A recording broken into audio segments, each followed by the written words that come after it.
Subcommittee will come to order. Without objection, the chair is authorized to declare a recess at any point.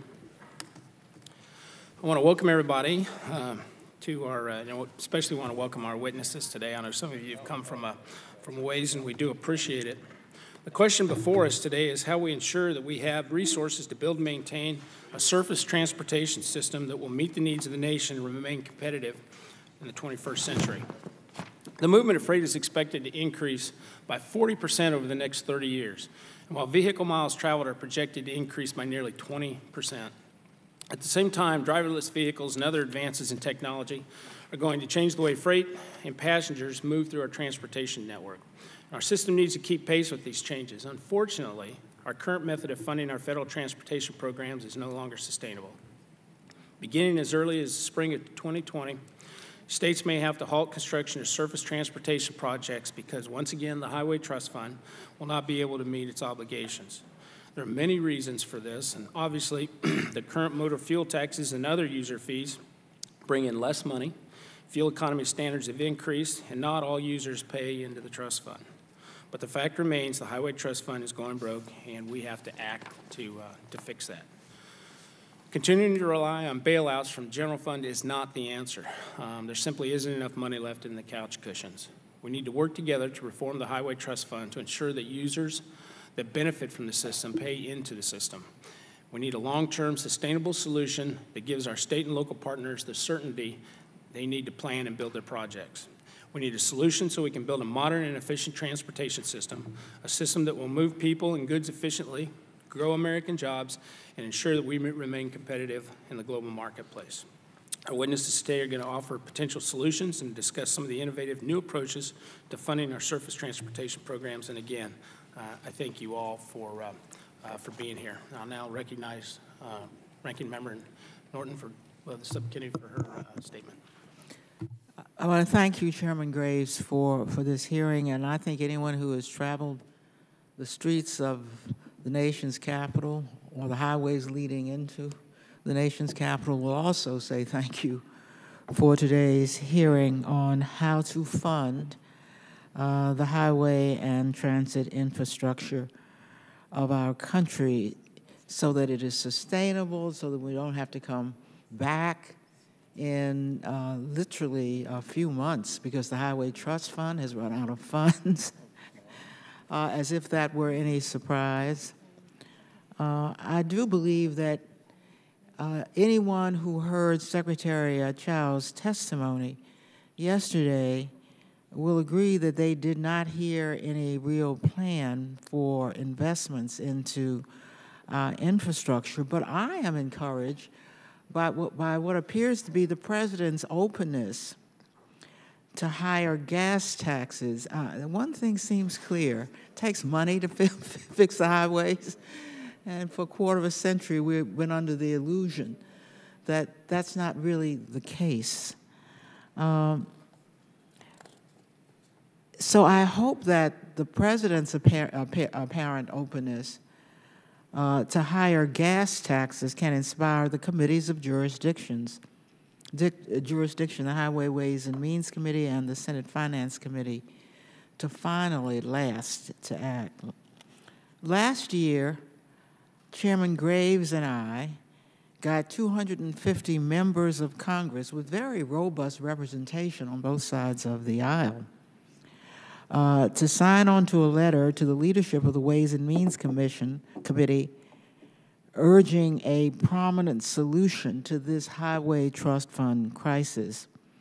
In this letter, we specifically urged a long-term, dedicated, user-based revenue stream that can support the transportation and infrastructure investments. I mean, I hope those words don't sound like cliches. The only way to say them, and we've been saying them now for decades without any results. We do all agree on two things: the importance of infrastructure investment to our national economy and the need for real investment to improve our infrastructure. Our disagreements start with, and perhaps end with, how to pay for it.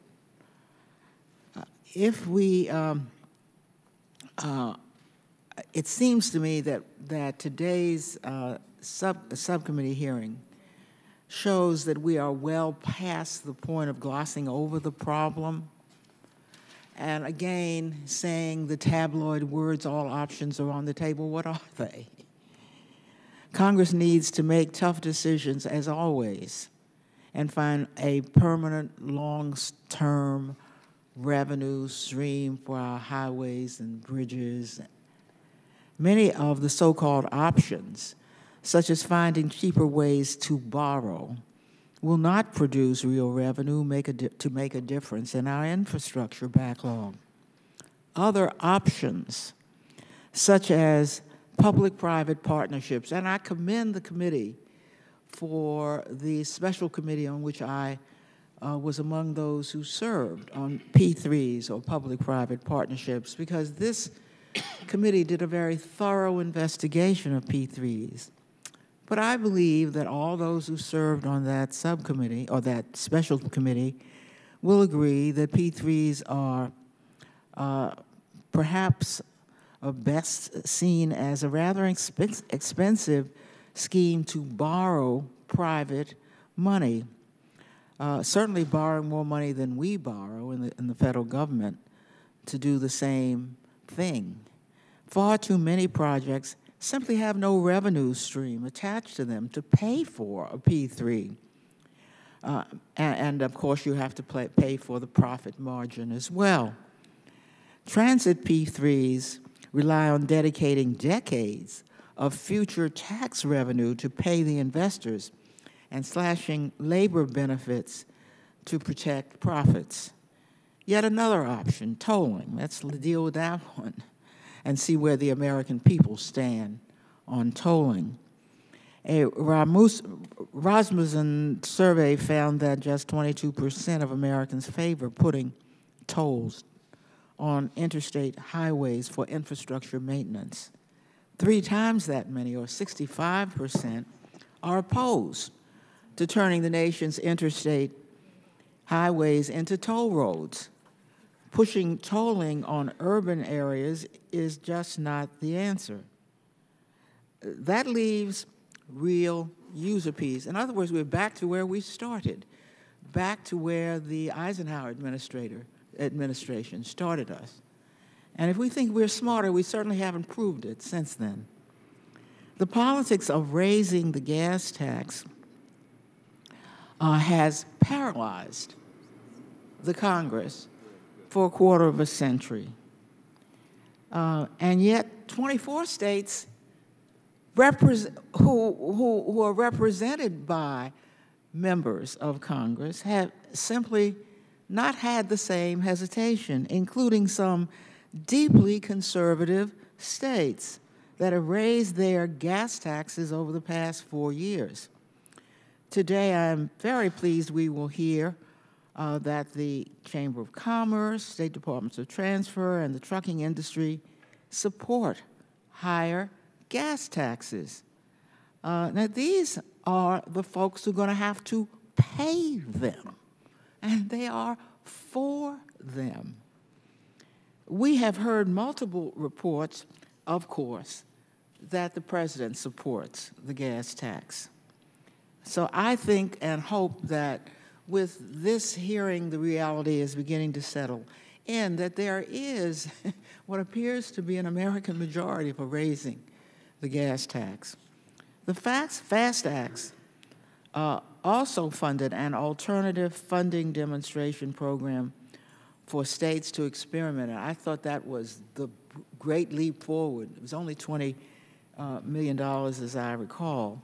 Today, we will hear from the Colorado DOT, Department of Transportation, on behalf of the Western Road Use Charge Consortium.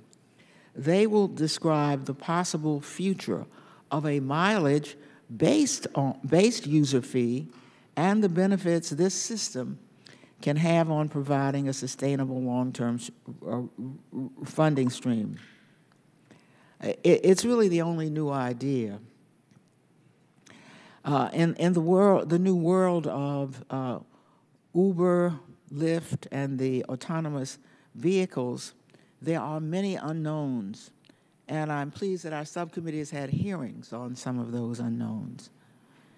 And we don't know how these technologies may affect our infrastructure assets over time. However, in the immediate term, we face a massive infrastructure backlog that continues to mount while Congress does nothing, and that needs to be rectified first. These new technologies do not eliminate that need. I'm grateful again to Chairman Graves for holding this hearing and look forward to our continued work together to hold the Ways and Means Committee's feet to the fire to deliver the funding for our nation's highway and transit systems. We can't afford to wait any longer. I thank you, and I yield back, Mr. Chairman. We'll now turn to the chairman of the full committee, Bill Schuster. Thank you, Chairman Graves. Thanks for holding this hearing today. Thanks for the panel coming today. I think that the panel may have different ideas of how to get where we need to go, but I think we're all on the same page that we need to go there. Again, I'm looking forward to hearing from all of you. I will say, look, I've been very excited that we've had a President of the United States in his inaugural address utter the word infrastructure. I don't think we've had anybody say that since maybe Lincoln. He uttered internal improvements, and the internal improvements of the 1800s are today the improvements to the infrastructure. I was pleased he put out a plan. Some of it was, I thought, good. Some of it was not so good. Some of it we need to work on and maybe improve upon it. I know the ranking member talked about P3s. I do not think they're a silver bullet. I do think that we can enhance them. It's a tool in the toolbox. And when we're talking about infrastructure and improving highways and bridges, I don't think that's necessarily what we're talking about, tolling roads, at least not in my district. Are you going to, in my state, are you going to toll a road? We took an attempt at that in 81 in the northern tier, and that fell flat. There are things we need to do in the permitting process. The President, I think, is right, reducing that time. I think we've all seen these road projects take on average about 14 years. That's entirely too long. And I know that in MAP 21 and in FAST Act, we've done some things to push forward reforms on streamlining, but I think we can still do more. And I think that it's important that the focus, which we did in the FAST Act, needs to, the intended purpose of the Highway Trust Fund was to build the interstate highway system, and then over the years we kept diluting it, and we need to get back to that and improving that. I know in my state, I talk about I-81 all the time, and I know that we have the commissioner from Tennessee. It happens to run through Tennessee also, but if you go through the 6 states, New York, Pennsylvania, Maryland, West Virginia, Tennessee, they may not all have the same wherewithal to do things. Some states, and I'll be interested to hear from the Commissioner today about, he's got, I think, 9 interstates running through his district. 81 is important to me.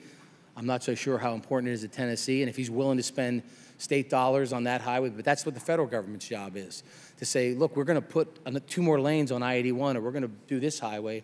It's critical to Pennsylvania. Maryland has 18 miles. Tennessee may say, well, 81's not that important to us, so you better give us a push and you better give us some money to help us do this. So again, I'm interested in hearing that from hearing from all of you.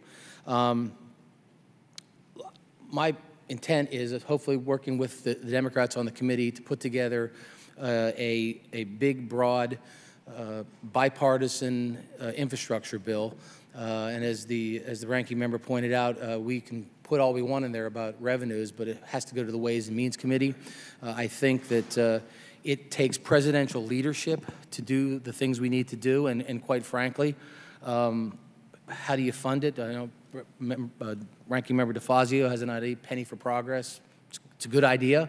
There's lots of ideas out there, but the easiest one for us to all understand, not that it's easy to pass or increase, is what we pay at the pump, and we haven't done it for 25 years. We haven't increased that. 31 states have done it. There's been no political price to pay for it. In fact, it's pretty popular in the states they've done it in. Indiana, Republican state, did it. South Carolina, Republican state, did it. Pennsylvania, when they were controlled by Republicans in both chambers, and the governor did it. And Utah's done it, which is maybe the reddest of the reddest states. And so it's been done, and nobody's paid the political price for it. I believe we will pay a political price if the trust fund runs out in October of 2020 when it's projected. For those that forget what the political calendar looks like, that's October before the presidential election. So we're gonna pay the price if we don't address this, and we already are paying it in congestion and bad roads, failing bridges across this country. So I for one think it's time to do it. The president has said he would support that, again, move forward. The time is now. It takes presidential leadership to do this, but we need to invest in our infrastructure. Now, a lot of folks on my side, and I get it, and a lot of folks on the other side may not be too warm and fuzzy on an increase to the user fee right before an election, but there's always a lame duck session. So I think it's important we put a document out there, we get a debate started in this country, and then the timing of it, we'll figure that as we move forward. But I also want to point out to those on my side in Congress, talk about the user fee, and that's what it is, a user fee, that it's regressive. And I come from rural Pennsylvania. It is a regressive fee. Those people in my district will pay more because they use the roads more. In fact, that's their only alternative. They don't have any other way to get around. But that regressive tax also has a progressive benefit to those folks in my district. The most rural the most rural counties in America, for every dollar they put in, they get $1.70 back. You can't build roadways from Pittsburgh to Philadelphia unless the population centers subsidize my roadway. So when we talk about transit doesn't pay into the trust fund, they don't. We subsidize SEPTA, we subsidize the Pittsburgh Transit Authority at 30%.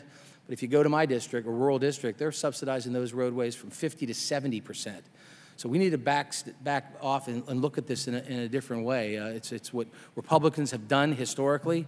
The three great infrastructure presidents are Lincoln with the Transcontinental Railroad, Teddy Roosevelt, the Panama Canal, and Eisenhower at the Interstate Highway System. So again, it's something that there's a federal responsibility. Even Adam Smith said it, and that's why we put that up there to remind us. When we all want to quote Adam Smith, he said it's erecting and maintaining infrastructure to promote commerce. So, and then of course the Constitution is pretty clear to me also. So it's a role of ours. I've gone over a minute and 17 seconds, which I never do, but I'm so passionate about this that I felt I'm glad that Chairman Graves has indulged me. So with that, I'm looking forward to hearing from you, and I thank you, Mr.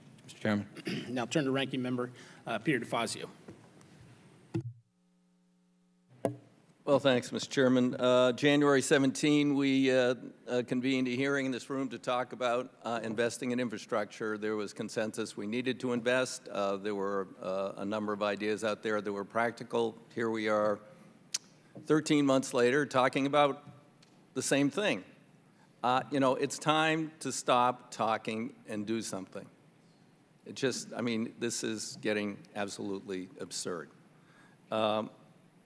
You know, as the chairman said, 31 states have raised substantial revenue, 24 just with gas taxes, others with a mix, like my state, with fees and taxes. No one has lost their election. No one, for the gutless wonders I work with, no one has lost their election. In fact, in New Jersey, the only two people who lost were two Republican state senators who voted against the gas tax increase. Now, I'm sure it was a coincidence, but it sure as hell didn't help them. But around here, it's like, oh my God, we can't even, I mean, I came out with Penny for Progress to make people think how pathetic they are.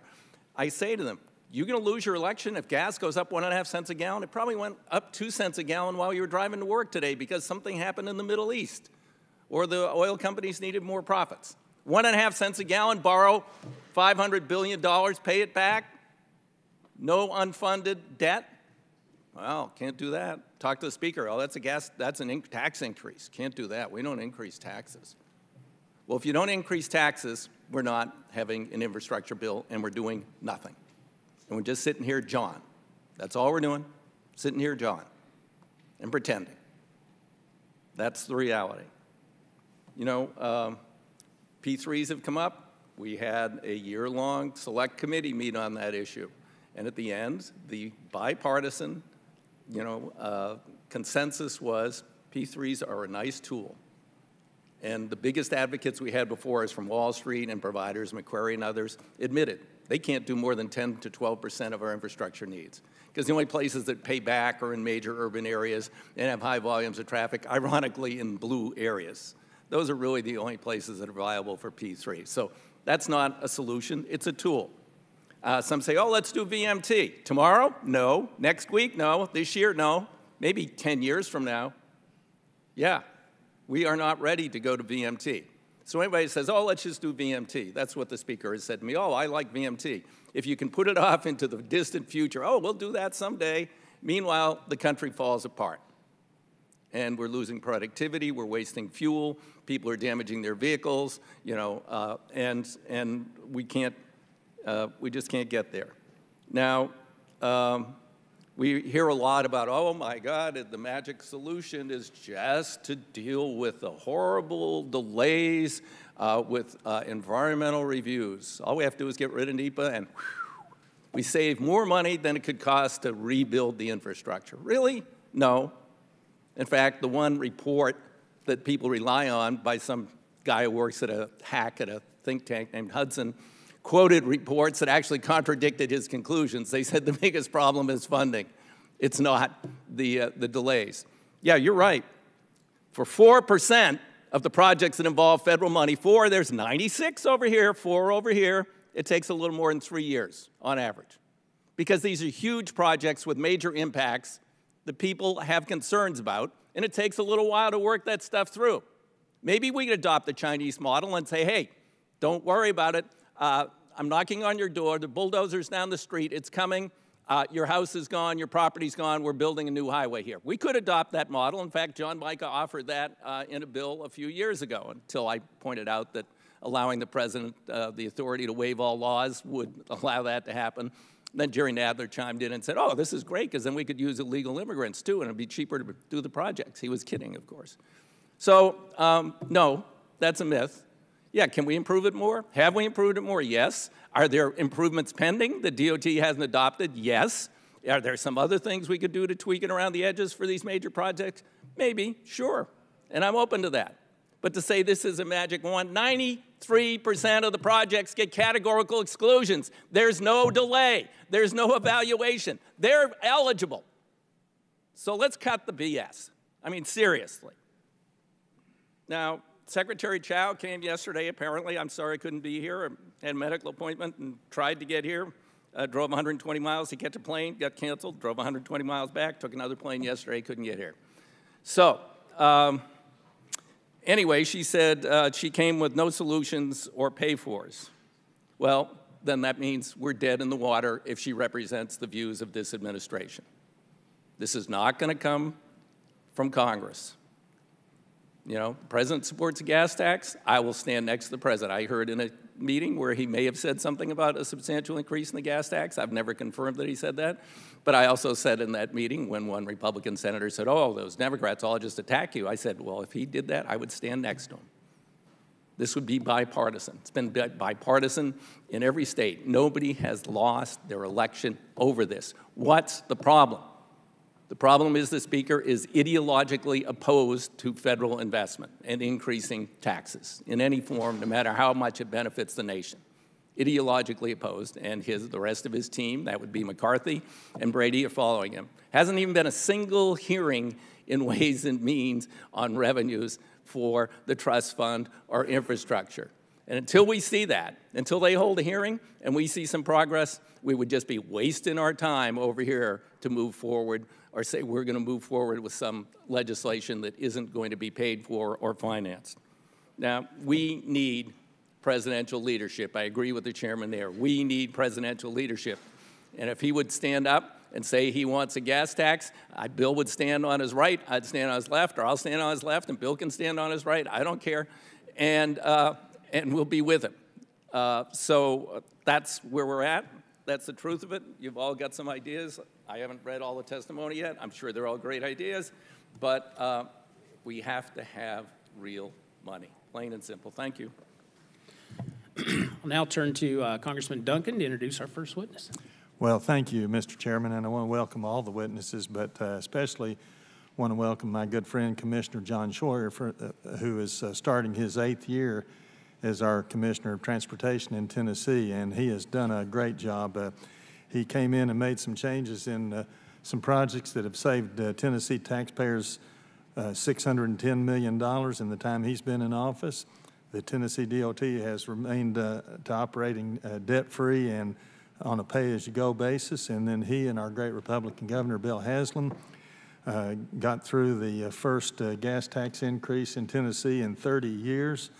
The Improve Act, which will fund 962 road and bridge projects across all 95 counties, and also, in addition to the state projects, will provide an additional $105 million annually for cities and counties to support local infrastructure needs. I might say that, might add that my younger sister is, I tell people all the time, she's much more powerful than I am because I'm one of 435. She's one of 33 state senators, and she supported the gas tax increase. Although I do tease her and tell her that I think she's a little more liberal than I am, and she teases back and says that everybody's more liberal than I am. So we go back and forth a little bit. But Commissioner Scheuer has done an outstanding job, and in recognition of that has become the national president of the American Association of State Highway and Transportation Officials, and it's an honor for me to welcome him here to the subcommittee, and I thank you, Mr. Chairman, for allowing me to do so. Mr. Short. Thank you very much. Thank you, Congressman, for that great introduction. Chairman Graves, Ranking Member Norton, and members of the subcommittee, thank you for the opportunity to testify here today. My name is John Schroer. I'm the Commissioner of Transportation for the state of Tennessee, and I'm also honored to serve as a 2017-2018 President of the American Association of State Highway and Transportation Officials, otherwise known as AASHTO.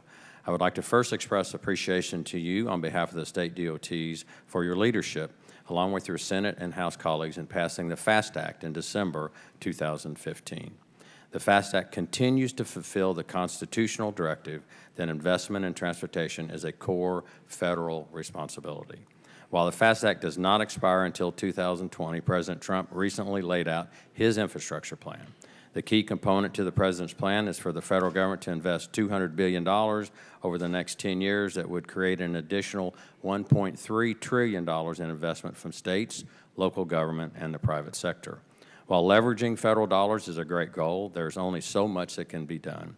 Currently, 80% of the $217 billion invested in highway and bridge programs comes from state and local governments. States are already answering the call to action for increasing transportation investments.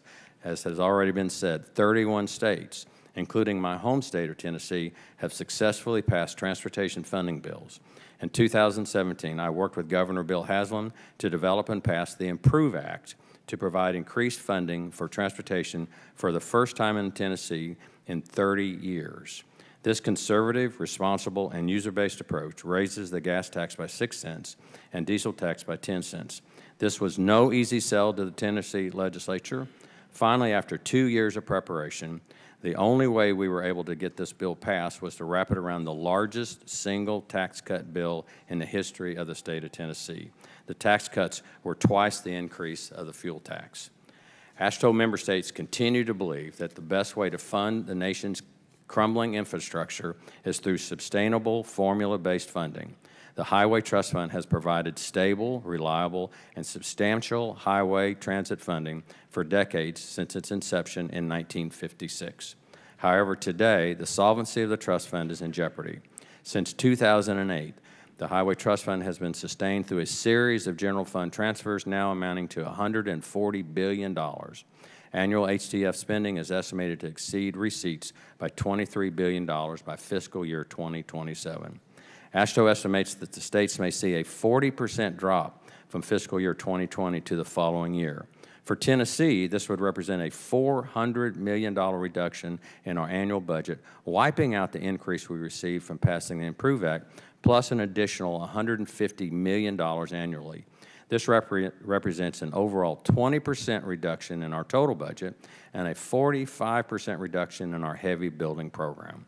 A cut of this magnitude will eliminate our ability to make significant inroads in addressing congestion through capacity expansion, and Tennessee would largely become a maintenance-only state.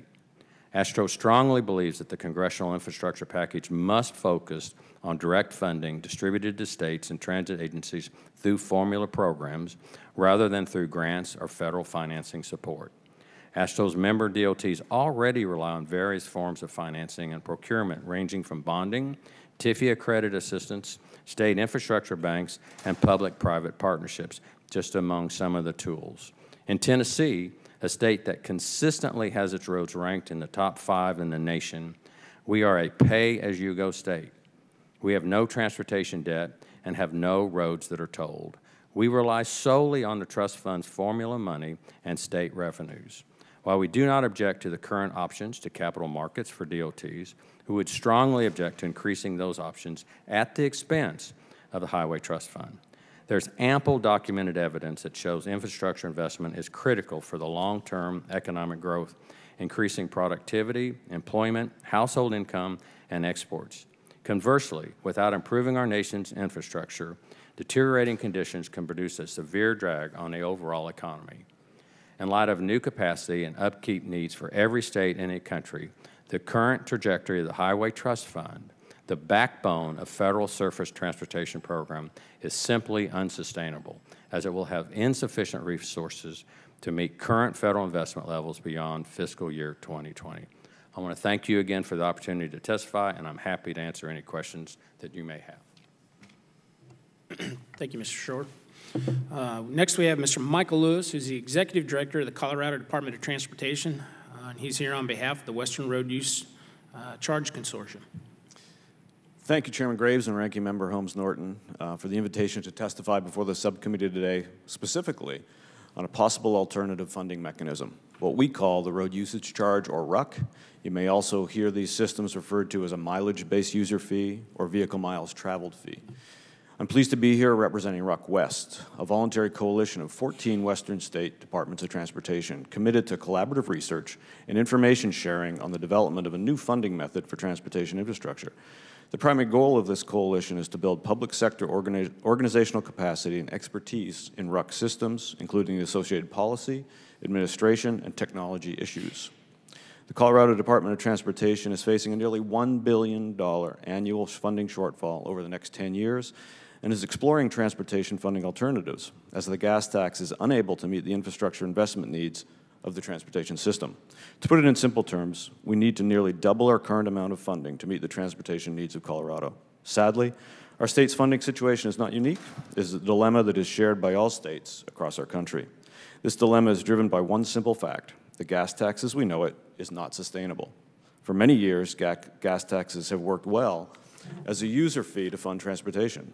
The more someone drove and used the system, the more fuel they purchased, and the more they paid toward maintaining and improving our system.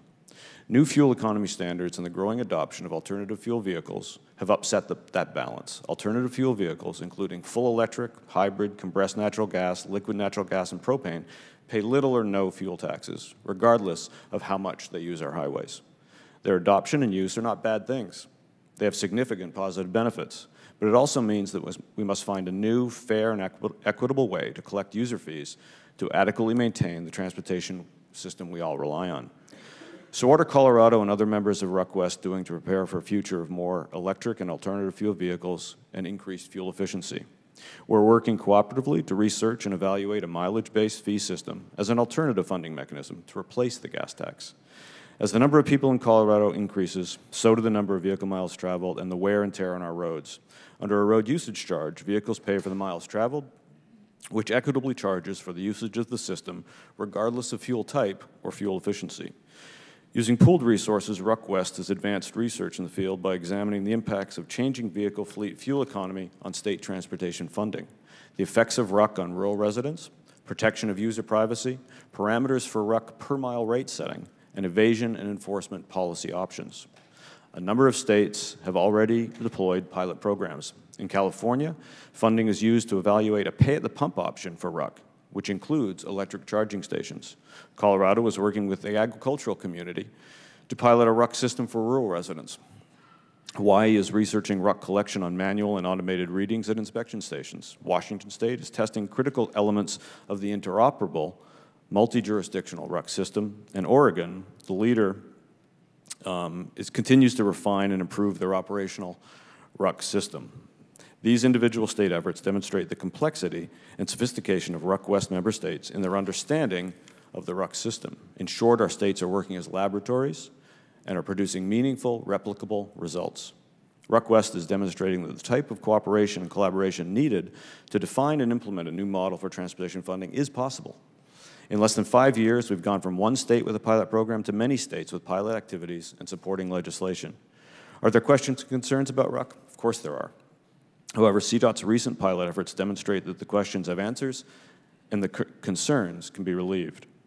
Our pilot allowed drivers of different vehicle types to choose how they report their mileage and compare what they pay under a road usage charge versus the current gas tax. Participants reported high satisfaction with all aspects of the pilot program, and 91% of participants said they would participate in a future pilot. Mr. Chairman and members of the subcommittee, it is ideas like these, led by states, that can help answer the very nature of this hearing. How do we provide long-term funding for our transportation system? CDOT and RUC West will continue to explore the possible funding mechanism to ensure Americans have the mobility they need for livable communities and economic health. However, we cannot stress enough that we have an immediate funding crisis in this country regarding infrastructure. The findings from these pilot programs will provide important information on how best to structure and implement a sustainable funding mechanism for the long term. Mr. Chairman and members of the committee, the future is upon us.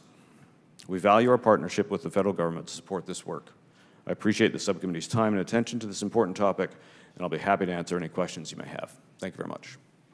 Thank you, Mr. Lewis. Next, we have Mr. Chris Spear, who's the President and CEO of the American Trucking Association.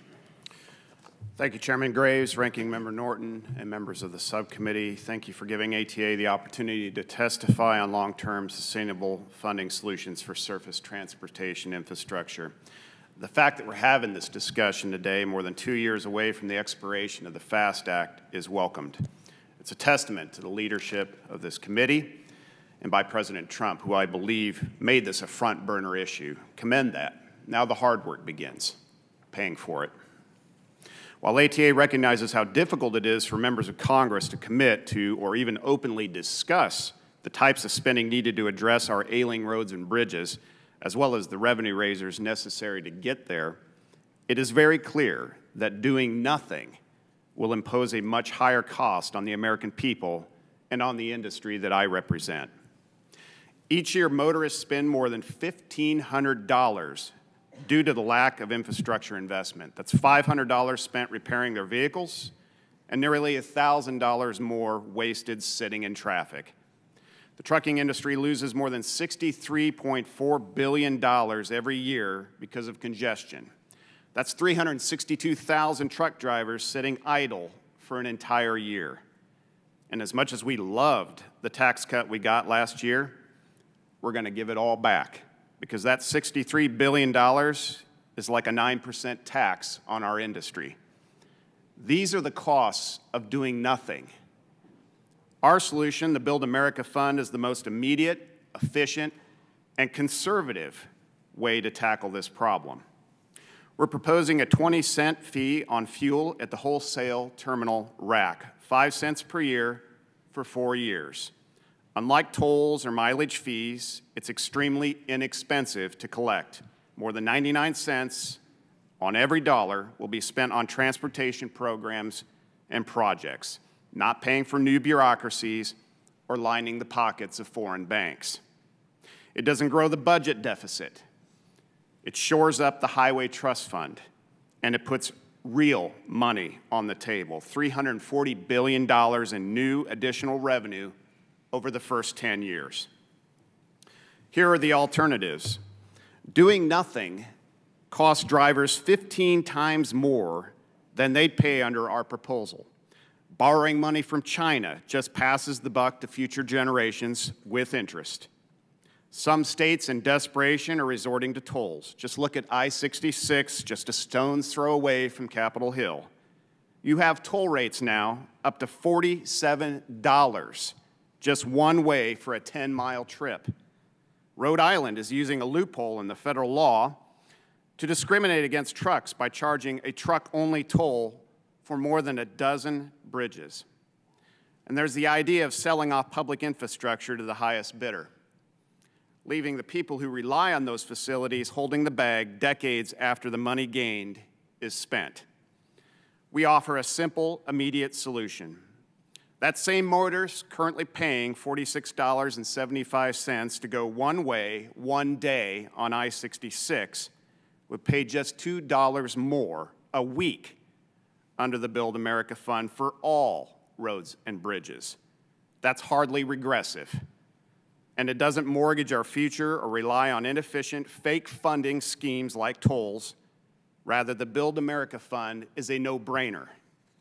And if the money raised goes back into roads and bridges, people, including ATA members, will gladly pay it. Our proposal also fills the federal government's obligation under Article 1 of the Constitution to establish roads and strengthen interstate commerce, not kick the can by devolving authority to cash-strapped states. This is an investment, not just in our highway system, but in our economy and in jobs. And perhaps most critically, we know that providing the resources for highway safety improvements can save thousands of lives and prevent countless injuries.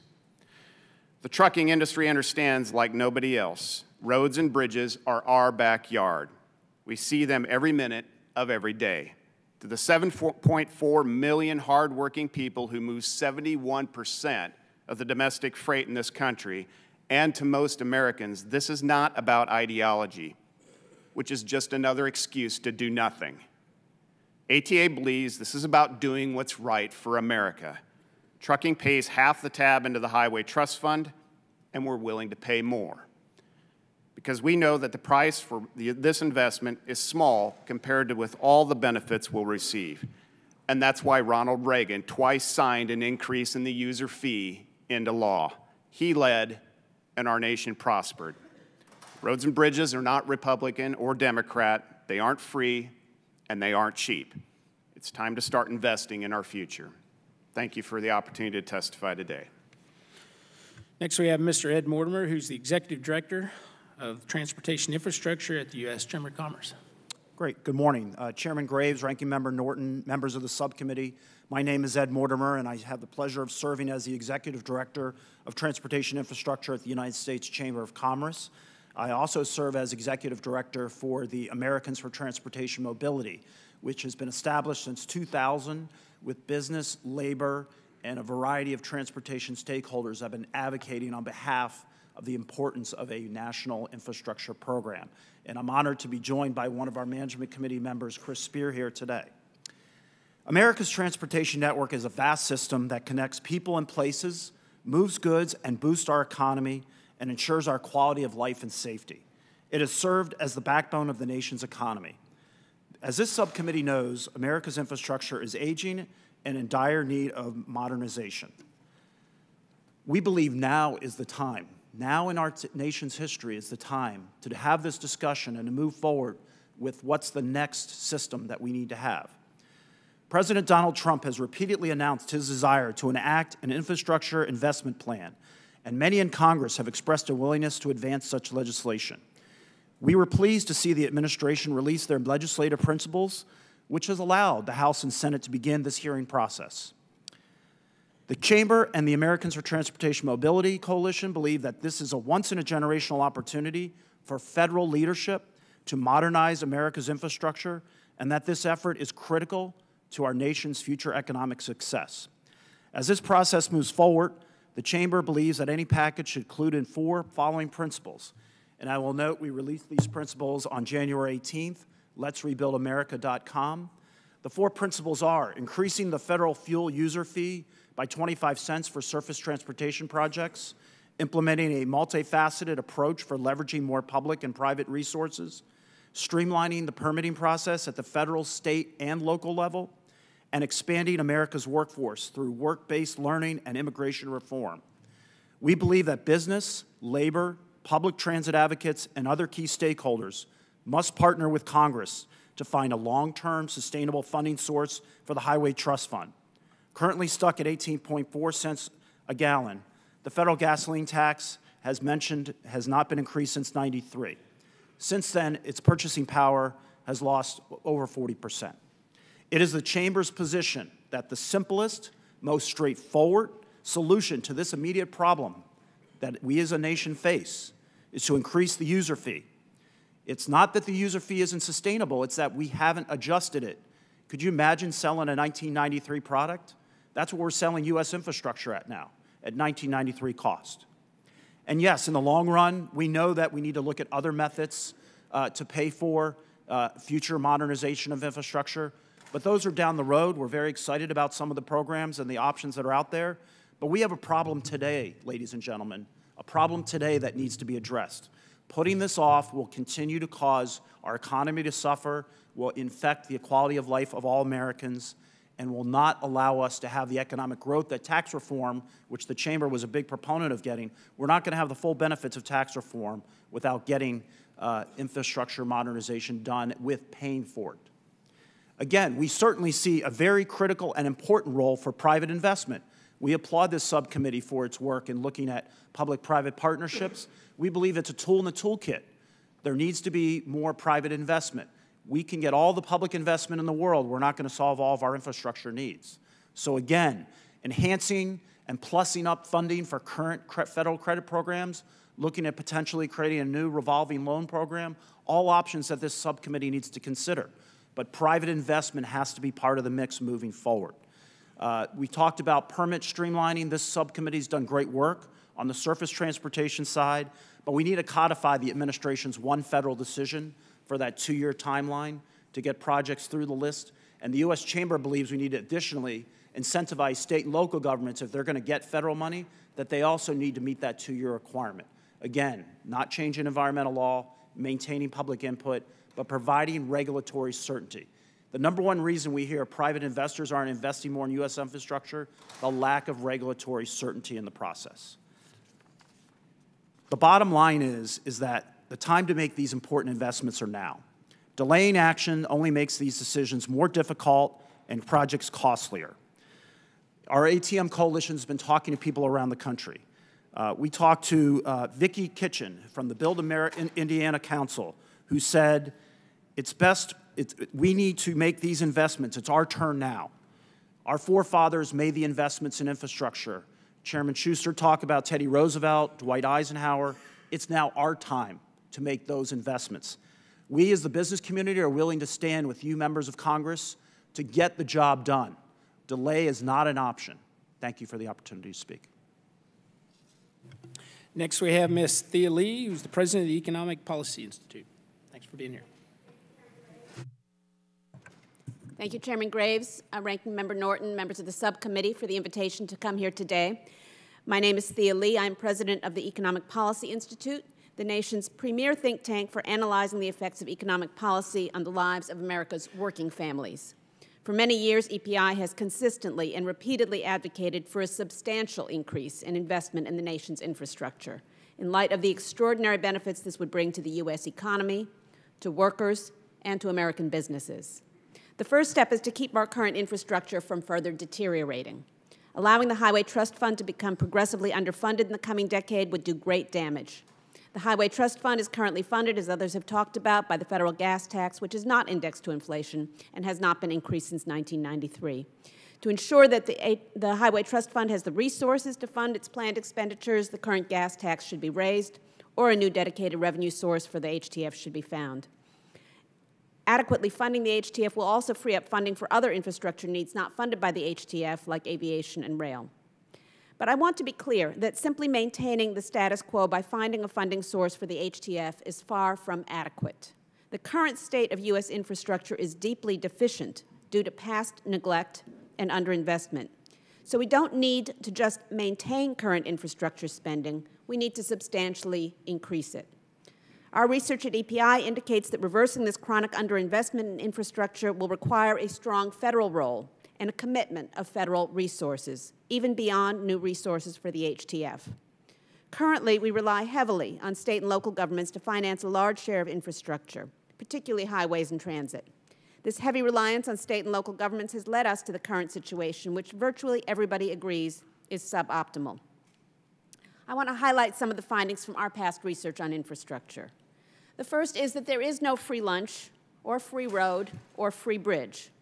American households will, in the end, pay for improved infrastructure, either through higher taxes or through user fees and tolls. Too often, advocates of leveraging the private sector via public-private partnerships or other schemes to incentivize private provision of infrastructure obscure or underplay this basic economic truth. Second, the federal government provides some key advantages to financing over private actors and even over state and local governments. The clearest advantage is that the interest rate paid on federal debt is lower than what is available to private actors or the states, making long-term debt financing cheaper for the federal government. Some have claimed that state and local provision of infrastructure is more efficient simply because these levels of government are closer to end users. But this argument is clearly wrong. Economic efficiency depends on the funding mechanism, not the level of government. So a project financed by the federal government through a user fee, like the gas tax or mileage fee, is no less efficient than one financed by a state government through a user fee. Crucially, because state and local governments are not incentivized to take account of externalities or regional spillovers, they may underinvest in key infrastructure projects. We know that it isn't just, for example, Maryland residents who use Maryland roads and transit. Motorists and riders from other states do as well. So if Maryland policymakers are ignoring the potential benefits that accrue to out-of-state users, they are likely to underinvest in Maryland roads and transit. Virtually all of our transportation systems are linked across state lines and serve non-residents as well as residents. So coordinating and prioritizing infrastructure projects at the federal level can lead to significant efficiencies. And it's essential that all infrastructure projects, whether federal or state, public or private, support good jobs with good wages and explicitly incorporate key labor standards like Davis-Bacon. Infrastructure projects that pay good wages have durable benefits for communities and local tax bases, unlike those that seek to undermine decent wages and standards. Public-private partnerships and state infrastructure projects should meet the same high standards as federally financed projects. Buy America provisions, ensuring that infrastructure inputs and materials are made in America, consistent with our international obligations, are also essential for maximizing the benefits of infrastructure investment in terms of good jobs and strong communities. Traditionally, there has been bipartisan support. There's been business and labor support for infrastructure investment. But in recent years, some of that has eroded. I hope that the broad support that we hear today in today's hearing, and appreciate the other witnesses, I hope that broad support will enable action in the near future, as many have said, and I totally agree with Mr. Mortimer, Mr. DeFazio, that the timing is urgent to act on this, that we can't afford to ignore it any further. It's important for our economic health, for our global competitiveness, and for good jobs. Thank you for your attention. I look forward to any questions you might have. I'll now turn to Chairman Schuster for opening questions. Thank you. Again, thank you all for your testimony. I appreciate you being here and to talk about such an important issue. I want to turn to Commissioner Shore first, and maybe last, because I would like to hear your state of Tennessee has, I think I counted 9 interstate highways running through it. Now, I'd like to think that since 81 runs through Pennsylvania, that it's as important to your state as it is mine, but I'd like for you to talk about that, how important it is, and maybe some of the other roadways through your state. Where are you going to, in Tennessee, where are you going to focus your dollars? It would seem to me, if I was a DOT commissioner or secretary, I'd focus on where I'm going to get the best bang for the buck. But knowing that 81, again, I go to 81, it's important to Pennsylvania. Not sure. I think it's pretty important to Maryland, but they have 18 miles of it, so they don't have a whole lot of money that they have to spend to widen it. So again, you've got so many interstates coming through your state. Can you tell me which are the highest priority? Where's 81, for instance, on the priority list? And what are the low priorities, which may affect other states if they're not a priority going through your state? I can assure you 81 is one of my top priority interstates. Thank you. As you said, we have 9 interstates. We have over 1,000 miles of centerline interstate roads running through Tennessee. It's a pretty broad but not very tall state. But one of our most important roads, except for 81, is I-40, and it goes all the way from the East Coast to the West Coast and carries a huge amount of traffic. The truck traffic that's on I-40 is significant and carries a whole lot of commerce throughout the state. 65 north-south, 24 same way. And we have to spend those dollars that we have to maintain and to increase any capacity that we might need on those roads. But those roads are all important to the state of Tennessee. I do want to bring attention to another interstate that's just sort of beginning in Tennessee, and it's I-69. And I-69 goes from Detroit to Texas. It is considered a road of national significance. We have received over $350 million in earmarks on I-69, and we have put those to good use. We are currently working on an area around Dyersburg in northwest Tennessee for a loop around that city. We've done a lot of work on that road in Memphis, but there's a 70-mile stretch south of Dyersburg to Memphis that runs through farmland that is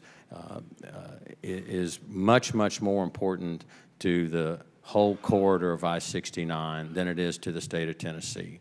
It is a cost of about $1.5 billion for this 70 to 75-mile road. It's a road project that now has to compete with every other road project that we have in the state of Tennessee. And we rank roads on prioritization from safety, congestion, and economic development. And quite frankly, I-69 doesn't reach any of those parameters. So it's a road that we will have a hard time funding and completing without some federal investment. And what it sounds like is, quite frankly, you're not going to spend your precious dollars on a roadway that isn't that great a benefit to Tennessee. But if I'm right, 69, I think, crosses through 8 states. And Texas, for instance, I've been to Texas, I've been to Indiana. I know it's important to Indiana and Michigan. But there'll be a missing link in 69, not because you don't want to build it, because you can't afford to build it. And so that brings me to a perfect example of what the Interstate Highway Program is all about. And I think, I don't want to steal Mr. DeFazio's thunder or his visual, but the state of Oklahoma and Kansas, sounds to me that could happen. 69 could, over the years, be built, and all of a sudden there's 70 miles in Tennessee that you're not going to build it unless the federal government contributes to it and gives you a push or an incentive, and that's the money part. Is that accurate? We will have a hard time putting $1.5 billion in that road as it competes with all the other roads across the state of Tennessee. Right. And if we do, it'll take a long, long time to do it. And without that link or any other links on 69, it's not an effective roadway for the country. And I think that's an important road for the United States, especially the north-south traffic. Okay, well, thank you very much. I appreciate You're welcome that. very much. Yield back. The chair notes the presence of our colleague and good friend, Mr. Larson. We appreciate your interest in this topic and your participation today. And with that, I would ask unanimous consent that Mr. Larson be allowed to fully participate in today's hearing without objection. That is so ordered. Now I'll turn to Ranking Member Norton. Thank you, Mr. Chairman. Pardon me. Mr. Lewis, you could do a real service to this committee by making us understand whether VMT is the answer to our problems. Now, I really don't want to go down a rat hole, but I was one of those who thought that, well, this may be the answer. But I'm looking at Colorado's comparison experiment. And we really need your most candid assessment here, because Colorado had the pilot program, and under your program, the drivers were able to compare what they would pay under road usage charge versus current gas tax. Now, I wonder if you see any problems in the eventual transaction and without a raise in the gas tax.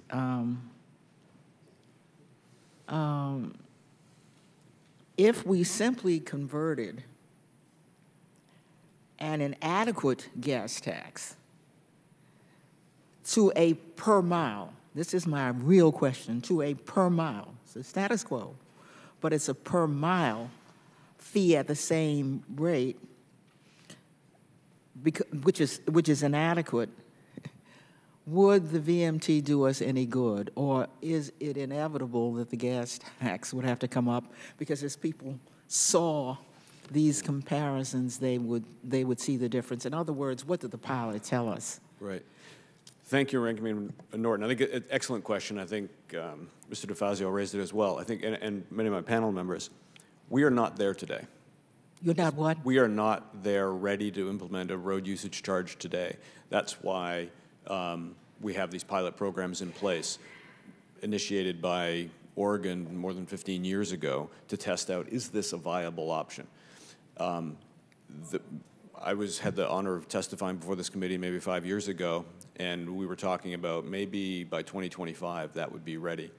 I would say that, and I would support my colleagues, that we need a bridge. If we're ever going to get to a road usage charge, we need a bridge to get there. If it's 10 years away, Colorado's getting into a $5 billion deficit in that 10 years before we're ready to implement a road usage charge. But I would that mean a gradual raise in the gas tax over time so people wouldn't? If that is certainly one option. It's what's in place today. Administratively would be a relatively easy way to go. I think it's a politically difficult way to go, as has been mentioned. But if we're going to, the concern about the sustainability, and some of my colleagues talked about this, the sustainability of a fuel tax. A, it's not indexed. We know that. So in 25 years, we've lost 60% of its buying power. But the other thing that's really important to think about is I believe there's no turning back on the evolution of motor vehicles to be operated by electric motors or alternative fuels. The auto manufacturers are already, planning to go that route. So over time, we will be taking in, if we stick to the fuel tax, we'll be taking in less and less revenue per vehicle mile You say traveled. the automatic vehicles will use what, less? An electric vehicle will pay no fee. Oh, the electric vehicle. Electric vehicle will pay no fee. Yeah. Compressed natural gas vehicle will pay no gas tax. So those are coming. And I think we need to prepare ourselves for that. We need to get ahead of it. And I think that for every day that we delay further study on a potential alternative is a day that will be late implementing it. That's why we feel that the Western states, it's so important to study more. These questions that you've raised are absolutely important questions. How do we operate? Are you testing the transition costs as well, so that we would know whether or not a gradual raise in the gas tax or some other solution, as you see the comparisons? Yeah, I think that's an administrative or legislative discussion because we see it as a potential future replacement for the fuel tax. But in that period of time when we all know that we still need to make that bridge, so we have sufficient revenues to fund the Highway Trust Fund, we're going to have to do something more than what we're doing today. One of the pilots that is underway right now between California and Oregon is to study about interoperability. How does one state reimburse another state for travel between states? That's something that has to be worked out. How do we do that across the whole country? The I-95 Coalition has a similar pilot underway to think about how would you do it in, I believe, Pennsylvania and Delaware are working on that. There's a lot more study. We are not ready yet. I want to be very careful to say we are not ready to implement that yet, but I think what the pilots are showing. How much longer? I mean, is there a time frame I think for it's this difficult. study? I would say it's probably still 10 years off before it can be fully implemented. Thank you very much, Mr. Lewis. Thank you, Mr. Chairman. Do what? Mr. Bartlett. Thank you, Mr. Chairman. Many of my colleagues are probably tired of hearing me say this, but I grew up working in the road construction business, so I know firsthand how uncertainty about federal funding impacts everyone from state and local governments right to the private industry. That's why I believe so strongly in finding a long-term, sustainable solution for the Highway Trust Fund's revenue shortfall. I think that President Trump's commitment to getting an infrastructure package passed this year provides the perfect avenue to do that. whether it's through a gas tax, which I have consistently advocated for, or another user fee. We heard Secretary Chow say it here yesterday that everything is on the table. This administration is open to considering all revenue sources. Charging a user fee to those that benefit from activity is a conservative principle. Currently, however, not all users of the trust fund are paying in. Mr. Schwar, can you speak to actions our states have taken or have looked into to ensure more users of the transportation system are supporting that system? Well, thank you very much. As you know, we did pass a new revenue bill last year, and that was a great consideration to us. And so we, as part of the bill, while we did raise gas taxes 6 cents and diesel fuel 10 cents, we also raised or added a fee for electric vehicles of $100 a year, and we added a fee to alternative sources of fuel as well. So compressed natural gas and other types of fueling, we added that to the bill. So we felt like we made a start in looking at other options as that happened. And so we hope it has an impact, and we think it was how we should go about it. Going back to the idea of a gas tax increase, I recognize one concern about this idea is that it is regressive. What we should not overlook, however, is the financial costs from wasting time and fuel sitting in traffic congestion and vehicle repairs incurred from potholes and other roadway damage are also disproportionately shouldered by those with lower income. I've always said it is better to spend money to solve a problem so that you never have to deal with it again, rather than keep putting a Band-Aid on this problem. You wouldn't keep replacing your carpet in your home if your roof was leaking. You'd fix the roof. While I continue to hear all options are on the table when it comes to a sustainable revenue source for the trust fund, my question for each member of the panel is, what is more important? The outcome of permanently fixing the highway trust fund, or the user fee mechanism deployed to fix it? If we can go down the line. Well, I think as state of Tennessee and also as AASHTO, it's important for us to have a long-term sustainable funding source. We are completely convinced that's how it needs to be done. We feel it should be formula-based that allows states to put priorities on projects as best they can. They know what's going on. And AASHTO has recommended many different options. We have revenue options that we've published for everyone's consideration, but we do continually believe that a sustainable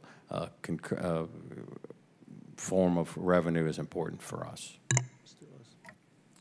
And I fully concur with my colleague from Tennessee, and I would also add, and to you who know the construction industry, how difficult it is to plan. You can't plan your labor, you can't plan your equipment purchases if you don't know, if you look out on a 10-year horizon, that there's a sustainable level of funding.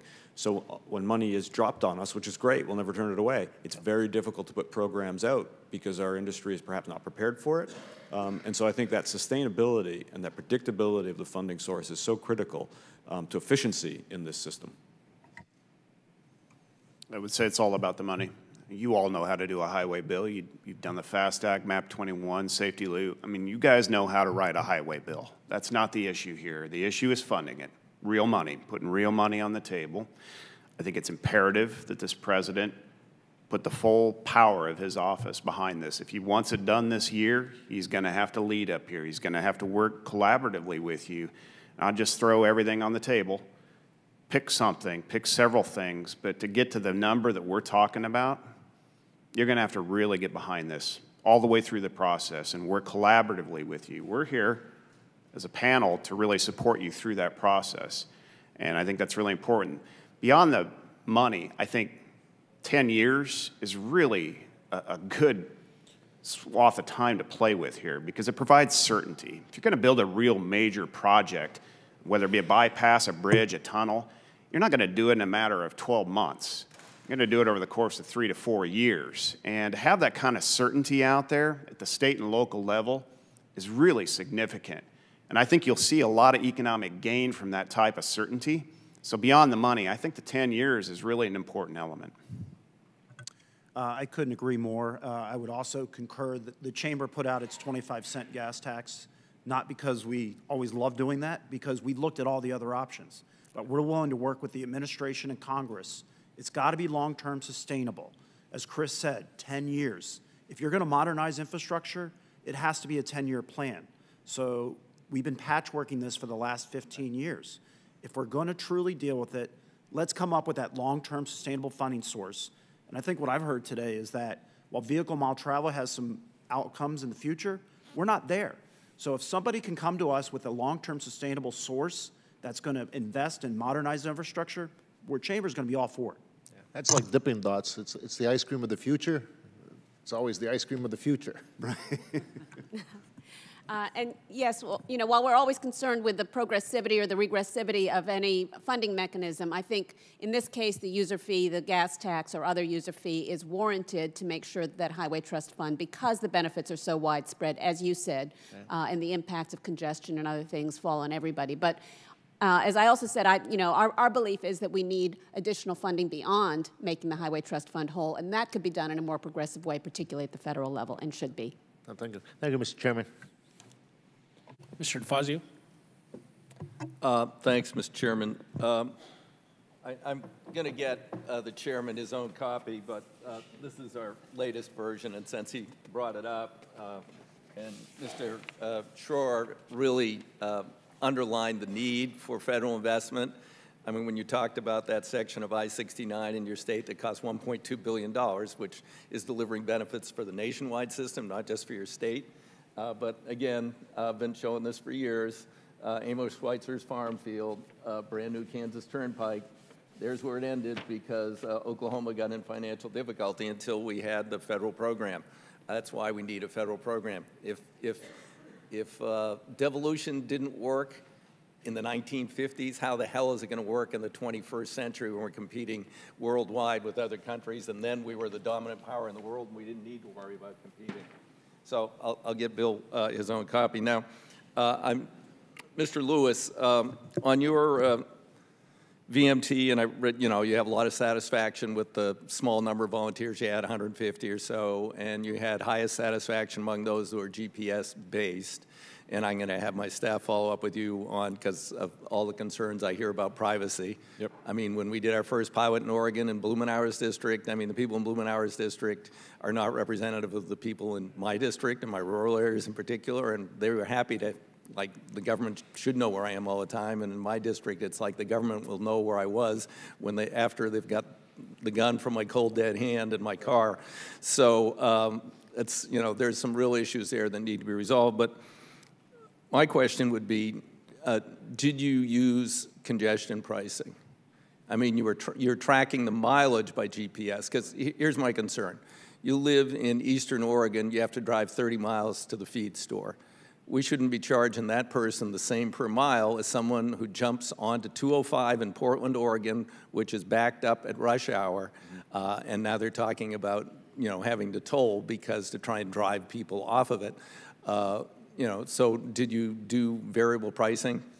Thank you, Mr. Fazio. We did not in our pilot. Do you think that for purposes of equity that is where we need to go? I think the system theoretically certainly allows that to happen, which is either a pro or a con against using a right. But do you feel that it would be equitable to charge a rural Coloradan, X cents per mile to drive on an empty road to the farm store, farm supply store, and yet someone who jumps on, the freeway right downtown in Denver, at rush hour, they pay the same per mile? It doesn't seem right. Well, I think the opportunity exists to evaluate that and to make different pricing. But I do think that and we're doing a second pilot this year specifically for the rural parts of Colorado. To learn more about their impacts and their needs. And one of the things that we found in the previous study was that many, as you know, coming from a rural part of the state, that many of the highway users in rural areas have older vehicles, larger capacity engines. You drive an F-250, you're going to use a lot more gas than if you're driving a Prius in downtown Denver. And one of the opportunities for a road usage charge is that there is more equity because you're not paying based on the type of vehicle you need to use for your purposes. You're paying on how much you're using the roadway. So whether you're driving a Tesla in Boulder or an F-250 in Brush, you're paying for the use of the road, not what your vehicle uses in fuel. I think that's an opportunity. I think the issues you raise about equity on using on a congested highway versus a two-lane rural roadway, that's a very good comment, and I think that's something that would need to be studied further. Right. Is can you provide different levels of fees based on the type of road that's being used? Yeah, well, and again, these are why we need, it's going to take us probably 10 years to get to something that would be acceptable nationwide and coordinated among the 50 states, since it isn't going to be a devolved 50-state program, because that wouldn't work too well. No, I appreciate that observation. I mean, the perversity of Oregon's current pilot is that if you have one of those giant dually pickup trucks, you will save money by paying under the VMT as opposed to the fuel tax. I'm not sure we want to encourage that, but I also get the thing about the older, less efficient vehicles in the rural areas. And my time is just about up here. I just want to congratulate. You've all been great, but Mr. Spear, thank you for your extraordinarily outspoken, factual testimony on the issue, and particularly bringing up the issue of I-66 and $46.75 to go 10 miles. That's one heck of a toll. $4.67.5 per mile. Not too many Americans can afford that. That is not the future that we desire. Thank you, Mr. Chairman. Mr. Young. Thank you, Mr. Chairman. I want to thank the panel. I'm a little bit late, but everything I've heard here so far is good. If you'd done what I wanted to do in 2005, we wouldn't be here today. At that time, it was 5 cents and indexing it. People don't understand. We passed it in 91. By the way, I've been through every highway bill since the beginning. And 91 is 18.5 cents per gallon for our trust fund. As everybody knows, it's about 7 cents now buying power. That's why we're behind the curve. I still believe in the user's fee. And the gas, I hate to say tax, just the user's fee, but it's a gas tax. I think it's the fairest, and we're going to have carbon a long time. But I want to ask you, Mr. Spear, you've supported the fuel tax, I think, most strongly for many years. What are we going to do about the electric trucks and all of the other things that are going to occur? How are we going to collect the money if they don't use fuel? Well, there's a number of ways you can do it right now. I don't think we would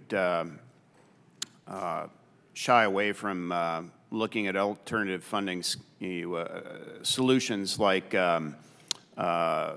using DMV registration fees, for instance. My testimony speaks to this. You don't have to create a huge bureaucracy to collect and capture alternative fuel vehicles like electrics, hydrogen, CNG. Just have them register at the DMV annually. We all do that. There's no administrative overhead. That's about $29 billion over 10 years. But the only problem with the registration fee, and by the way, I set up a commission. They came back with about 4 different suggestions. I have a truck that's electric. I register it, and you charge me. But my truck only goes 10 miles. Right. His truck, the chairman's truck, goes 5,000 miles on the highway. We're paying the same price. That's not fair. So somewhere we got to figure out equal or equity for those that travel long distance, those that travel short distance. But if I have my way, Mr. Chairman, there will be no cuts for any electric cars or anything else because they're using our roads. That's correct. And we're going to be in carbon use for a long time regardless of what they say. Some people say 10, 20 years. I'm saying 50 years before we finally get off of carbon-driven automobiles. We'll increase electric cars, but we have to collect some way. And I'm looking for a suggestion. Is it a registration fee? I don't think that's fair.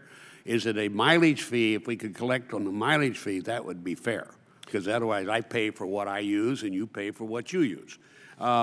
Ms. Lee, I want to ask this question because the Trans-Alaskan Pipeline, which I'm very well aware of, was built by a project labor agreement. Yesterday, Secretary of Transportation Elaine Chao urged inclusion of Davis-Bacon in infrastructure development. Would you advocate these provisions be included in any infrastructure package that comes before the committee and the House as a whole? Yes, I would. The Davis-Bacon provisions? Why would you do that? Because maintaining community standards in terms of labor and wages is a allows, first of all, better quality projects because you have less turnover, you have better training, you have better quality of labor, and it provides durable benefits to the community and to workers. So that, I think it's common sense that if you have an infrastructure project, you want that to support good wages in the community and not undercut wages. I thank you, because I've been an advocate for this. As I watched the pipeline be built in 3 years, no delays, on time. I won't say it was under budget, but it was darn near under budget. And I'm a big believer in project labor agreements because we will get a product that will be finished probably under cost, and we won't have any problems of one of the sideline groups having a strike and slowing the whole process down. Our biggest problem, it takes a long time to build a highway now, and it shouldn't. You know, we should, you know, the permitting process, we tried that in TLU, it's improved it, didn't finish it. We have to continue to do that so we're not delayed, and agencies are our biggest villains because they never do anything together. I've got a bridge here, and I think most of you know where it is, where they're building a brand new bridge next to another bridge that's fallen down. Now the Fish and Wildlife want to study the effect of the new bridge on the fish that swim back and forth. That's pure, never mind, I won't say it. I'm not going to be a Don Young now. But it's a fact of life. So anyway, it's not my initials, is it? No. But anyway, I want to thank the panel, and Mr. Chairman, I'm a big supporter of paying. You cannot do this from smoke and mirrors. You have to have a steady flow of income so you can plan ahead of time. We made the mistake in '91 because we didn't index it. That's our biggest challenge. So thank you, Mr. Chairman. I appreciate it. Ms. Desti. Thank you, Mr. Chairman, and I want to thank the panel, and you're all spot on. We know what we need to do. This is not a dispute about policy. I want to thank all of you for saying there is an immediate need. It's about real funding. It's not about financing. We have plenty of debt already. We need to get back to the user fee pays and keeps up with those needs. And we've now got several decades of not doing that. And that is a hidden cost, but it is a cost, and we are all paying it every day. John Katko, who I think had to leave, and I were part of a bipartisan group, and I will get you copies of this. 48 members of this House, half Democrats, half Republicans, calling for real funding and real changes. And we need to do that right now. I mean, my home state of Connecticut, our governor has announced he's putting on hold over $3 billion worth of projects until we fix this funding problem. There is no free lunch, there is no free road, there is no free bridge.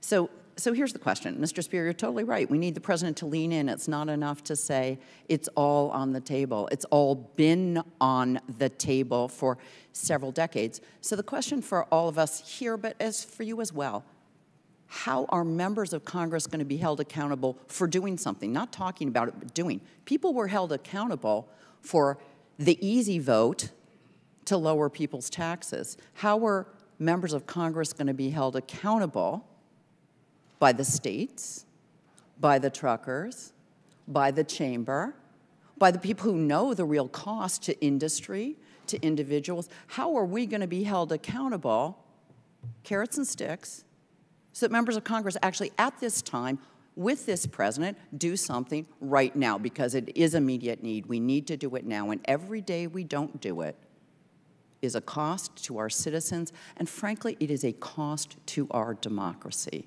If we cannot do the basics on this, no wonder everybody is so frustrated and so angry when we do know what to do. You know what, Syria and North Korea, we're not sure what to do.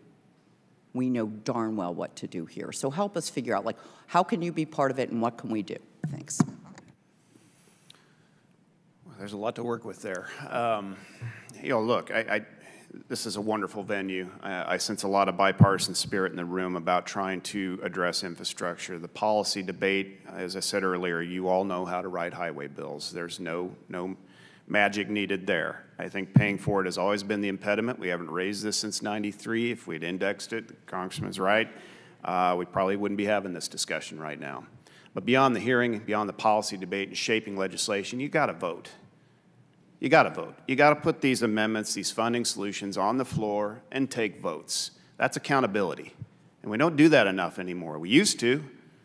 10, 15, 20 years ago, you had regularity, bills passed. Whether you liked it or not, the best policy won, you voted, and things got signed into law. I think the president getting in the game is critical, and I commend him. We would not be having this discussion right now if he hadn't made it so. He saw something during the campaign, now into this year, that no one really else talked about. We're still riding on the tails of fast. Got a couple years left. This is the time to have this discussion. But he's got to lead. He's got to get squarely behind a funding solution or solutions. Take your pick, but don't cough up the menu and say, Congress, you fix it. If that were the case, you would have done that 25 years ago. Anyone else want to weigh in? Sure, Congresswoman, I'll weigh in. Look, what we've been doing at the Chamber is, you know, Congressman Schuster talked about what Pennsylvania did. It was the Pennsylvania Chamber that was standing there. If you go to all these state and local initiatives, it's a state and local chamber. So what we're doing is we're having our state and local chambers. We had 37 of them write a letter to Congress saying, look, it's time for federal action. So we're trying to mobilize our federation around the country and reminding lawmakers, you can do it. They did it. They were successful. It's the business community, working with organized labor, working with public transit advocates. This can be done. I don't know why there's this thought in this town that you can't do this. This committee has led many big bills to do it. It's just time to get the political courage to get it done.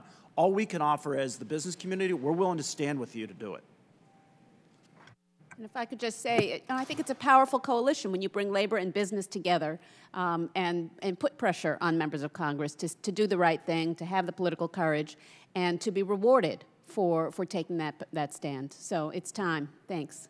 Thank you all very much. Mr. Davis. Thank you, Mr. Chairman, and thank you to the panel. Like others have mentioned, and I know this was just a point of discussion from Mr. Spear, I think the President's call for an infrastructure package is an opportunity for us to look at fixing the Highway Trust Fund.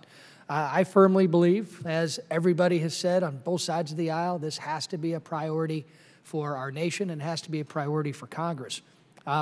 Obviously, we're here because it's clear the trust fund, the current funding sources, it's unsustainable. It's equally unsustainable to continue to rely on budget gimmicks and general fund transfers to fulfill our surface transportation investment obligations. While I want to fix the Highway Trust Fund, I do not support a solution that only raises the current revenue sources. Solely raising the gas tax does not solve the long-term problem. As you look at more and more electric vehicles on the road, as well as increased fuel efficiency, we have to think differently. And I know I'm not the only member of Congress, because you've heard it here today, that feels this way. I think we need to look at the Highway Trust Fund as kind of like a 401k. We've got to diversify. None of you invest your 401k in one stock.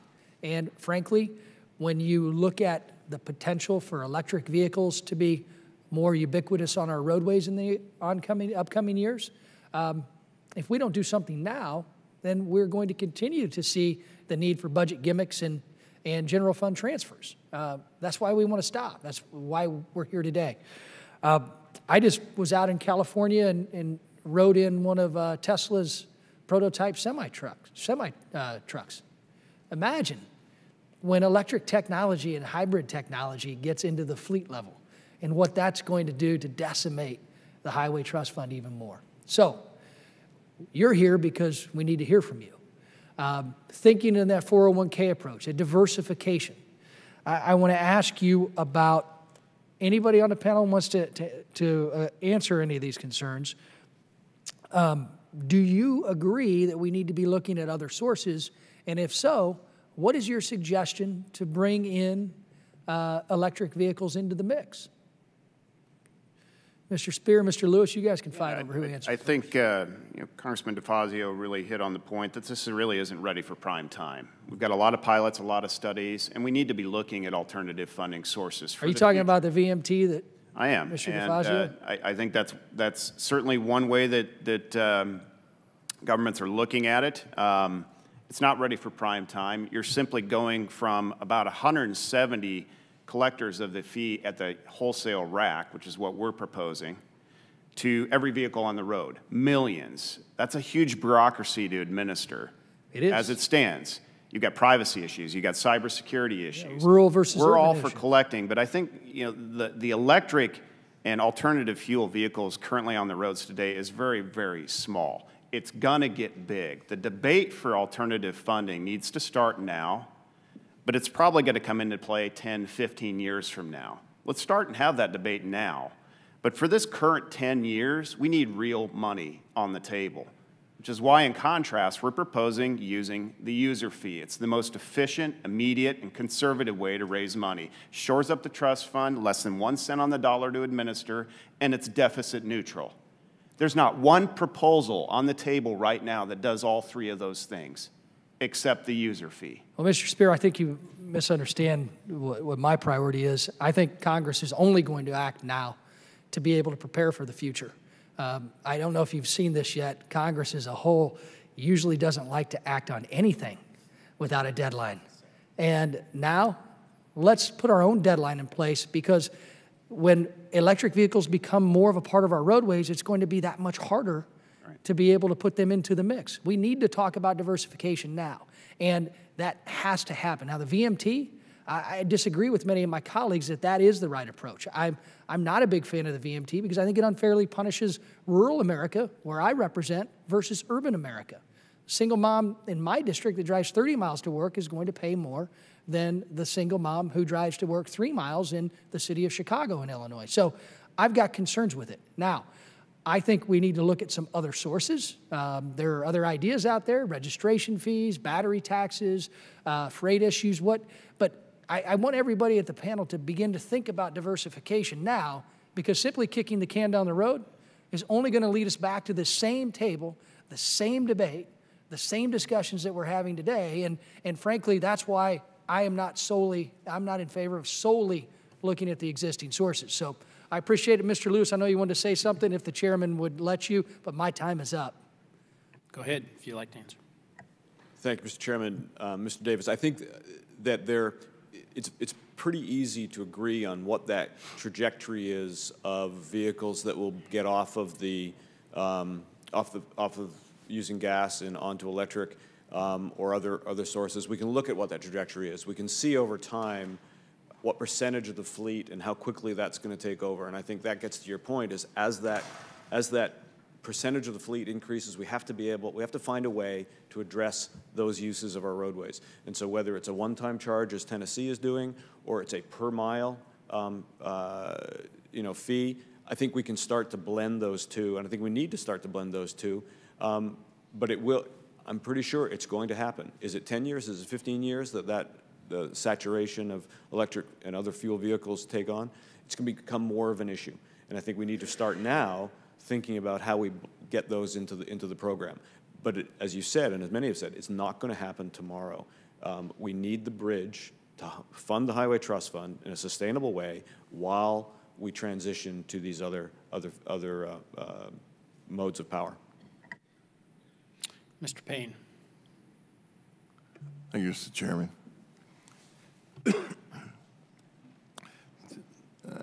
Thank you for all being here this morning.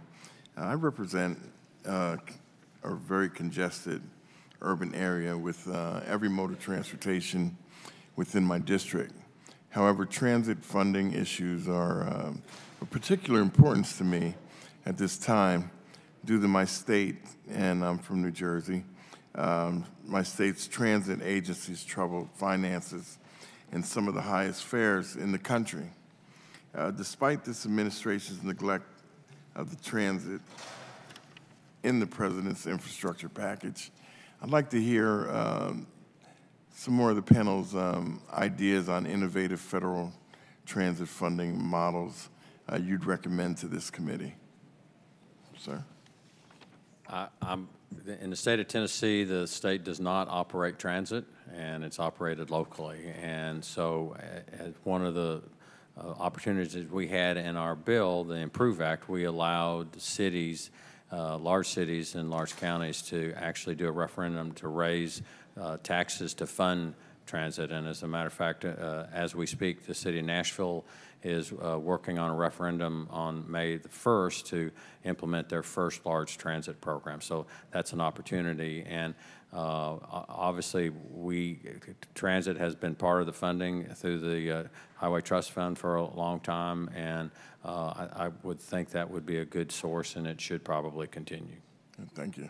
Congressman, I would just add on that. So we're big supporters of full funding of public transit as part of the federal program and as the infrastructure program. So obviously, the gas tax increase that we talked about, we support the 80%, 20% for transit. That needs to continue. So the administration's proposal to eliminate the CIG program, we think is a bad idea. We need to fully fund the New Starts programs. I think there's a lot of ways the public transit can look at innovative ways of finance. This subcommittee created a Pent-to-P program, trying to incentivize communities to look at public-private partnerships as an opportunity. The Denver Eagle Project was one that was able to utilize that program. There could be others and make it easier for transit to look at. We also got to figure out ways to capture the value around transit stations. Right now, the Federal Transit Administration doesn't fully capture that value, and how do we provide that value into helping defray the cost of those projects? Those are some ideas that we have. Okay. Mr. Spear? I was going to say buses do benefit from the Highway Trust Fund. So shoring up the trust fund is a critical element to the solution that we would recommend. Our proposal certainly focuses on that, and that's a benefactor. I think making certain that the trust fund as whole is really critical, but also that the monies that go into the trust fund are put back into the designated places. Diversion of funding is really an element that we need to avoid. That we're actually raising money, putting money back in. And tolling schemes don't generally do that. Diversion of funding and diversion of traffic, quite frankly, causes a heck of a lot of problems. You're moving people off those roads into side roads. You're creating more congestion, more problems for those side roads, more congestion and safety issues in communities. These are all very impactful. So making certain that the trust fund monies go into back into the modes that they're intended to is really critical. Okay, thank you. Congressman, I would also add that we're talking about transportation system. All these modes need to interconnect, and they all have value. Transit is very important in many of the rural areas of Colorado as well. It's not just the urban areas. Right. So I think we need to recognize that we have users of a transportation system, and there are different modes that make sense in different locations. Okay, no? Okay. Thank you for the answers that you've given, and Mr. Chairman, I'll yield back.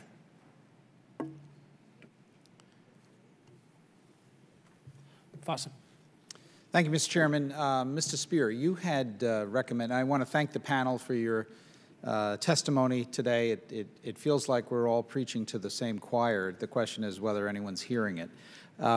Mr. Spear, your Build America Fund recommended a 20-cent per gallon fee phased in over a 4-year period, collected at the terminal rack. Could you further explain how you envision that proposal and what its advantages would be over a pure gas tax increase? Certainly. Yes, it does move it a couple steps up from where it's currently done at the pump. This came from an idea from Keenan Advantage, one of our members. They are the largest mover of fuel in North America. And the rack basically consists of 3 things. The wholesale rack is ports, terminals, or pipelines. That's where tank trucks go to get their fuel before they go to the filling station to where we fuel up. It's already taxed at the rack. There's only 170 owners of the rack. It's the most narrow choke point in the supply chain, and they're already paying it. So putting it there basically bakes the fee into the price of fuel. So you and I fill up our cars. Are these all fossil fuels? Yes, diesel. So we'd be talking about natural gas as well? Yes. And propane? Yes. And obviously, if that were the case, that would get at one of the core issues that folks are raising here about electric vehicles. The electricity has to come from somewhere. I know a lot of people think electricity comes from the switch on the wall, but ultimately, Mr. Lewis, it doesn't. But ultimately, those electric vehicles are powered by a central fuel source. Now, maybe with battery technology and distributed generation in the future, that would be a different equation. But so you're suggesting something that would, in essence, be a centralized collection point, 170 places. I'm hard-pressed to think that's 170 owners. Owners. And so how would this also affect electric generation, natural gas, et cetera? Well, it's something more broadly that we would need to look at. As I said earlier, you're not seeing a widespread use of alternative fuel vehicles yet. You will in certainly 10, 15 years. We're looking at it through the lens of next 10 years, and we believe this is the best proposal to raise immediate money. But we would look at alternative funding solutions for capturing alternative use vehicles as well, certainly. Does any other members of the panel have a thought about this particular proposal that's been raised by Mr. Spear and his association? Mr. Mortimer? Sure, I think it's something worth exploring. We haven't dived into it as much as ATA did, but again, I think our view is as long as it's transparent to the taxpayer, we know where the revenues are being collected, we know where they're going. I think the business community is willing to be supportive of those So how would it actually be transparent to the taxpayer, since the cost of this will be built into the price of the fuel or the electric product, correct? I think the assurance that you all want to make for people paying into this is that the money is actually going to go back into roads and bridges. That's the guarantee they're looking for here. We're more than welcome and happy to pay for an increase in the user fee so long as it goes back into roads and bridges. The nice thing about the RAC is that it bakes it into the price of fuel. Most people that fuel up at the pump aren't even going to notice 5 cents. It goes up and down that much, as we said earlier, just on our commute in. So, that's the best place we believe to bake it into the price of fuel and gets $340 billion of new revenue over the next 10 years. Any other members of the panel want to weigh in on this point? I just have an anecdotal comment. We did some focus group work in Colorado recently, and a surprisingly large number of the folks that we interviewed didn't even know there was a gas tax. Interesting. Mr. Sure. As a department, we're not really that concerned about actually where it's collected. I do think that the closest it gets to the wholesale price, the more apt you are to have a better efficiency in the collection, and that's important.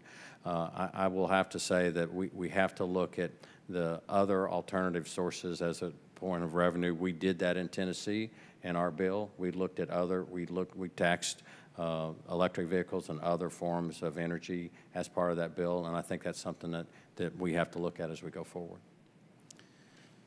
Mr. Chairman, thank you. My time is up. Mr. Larson.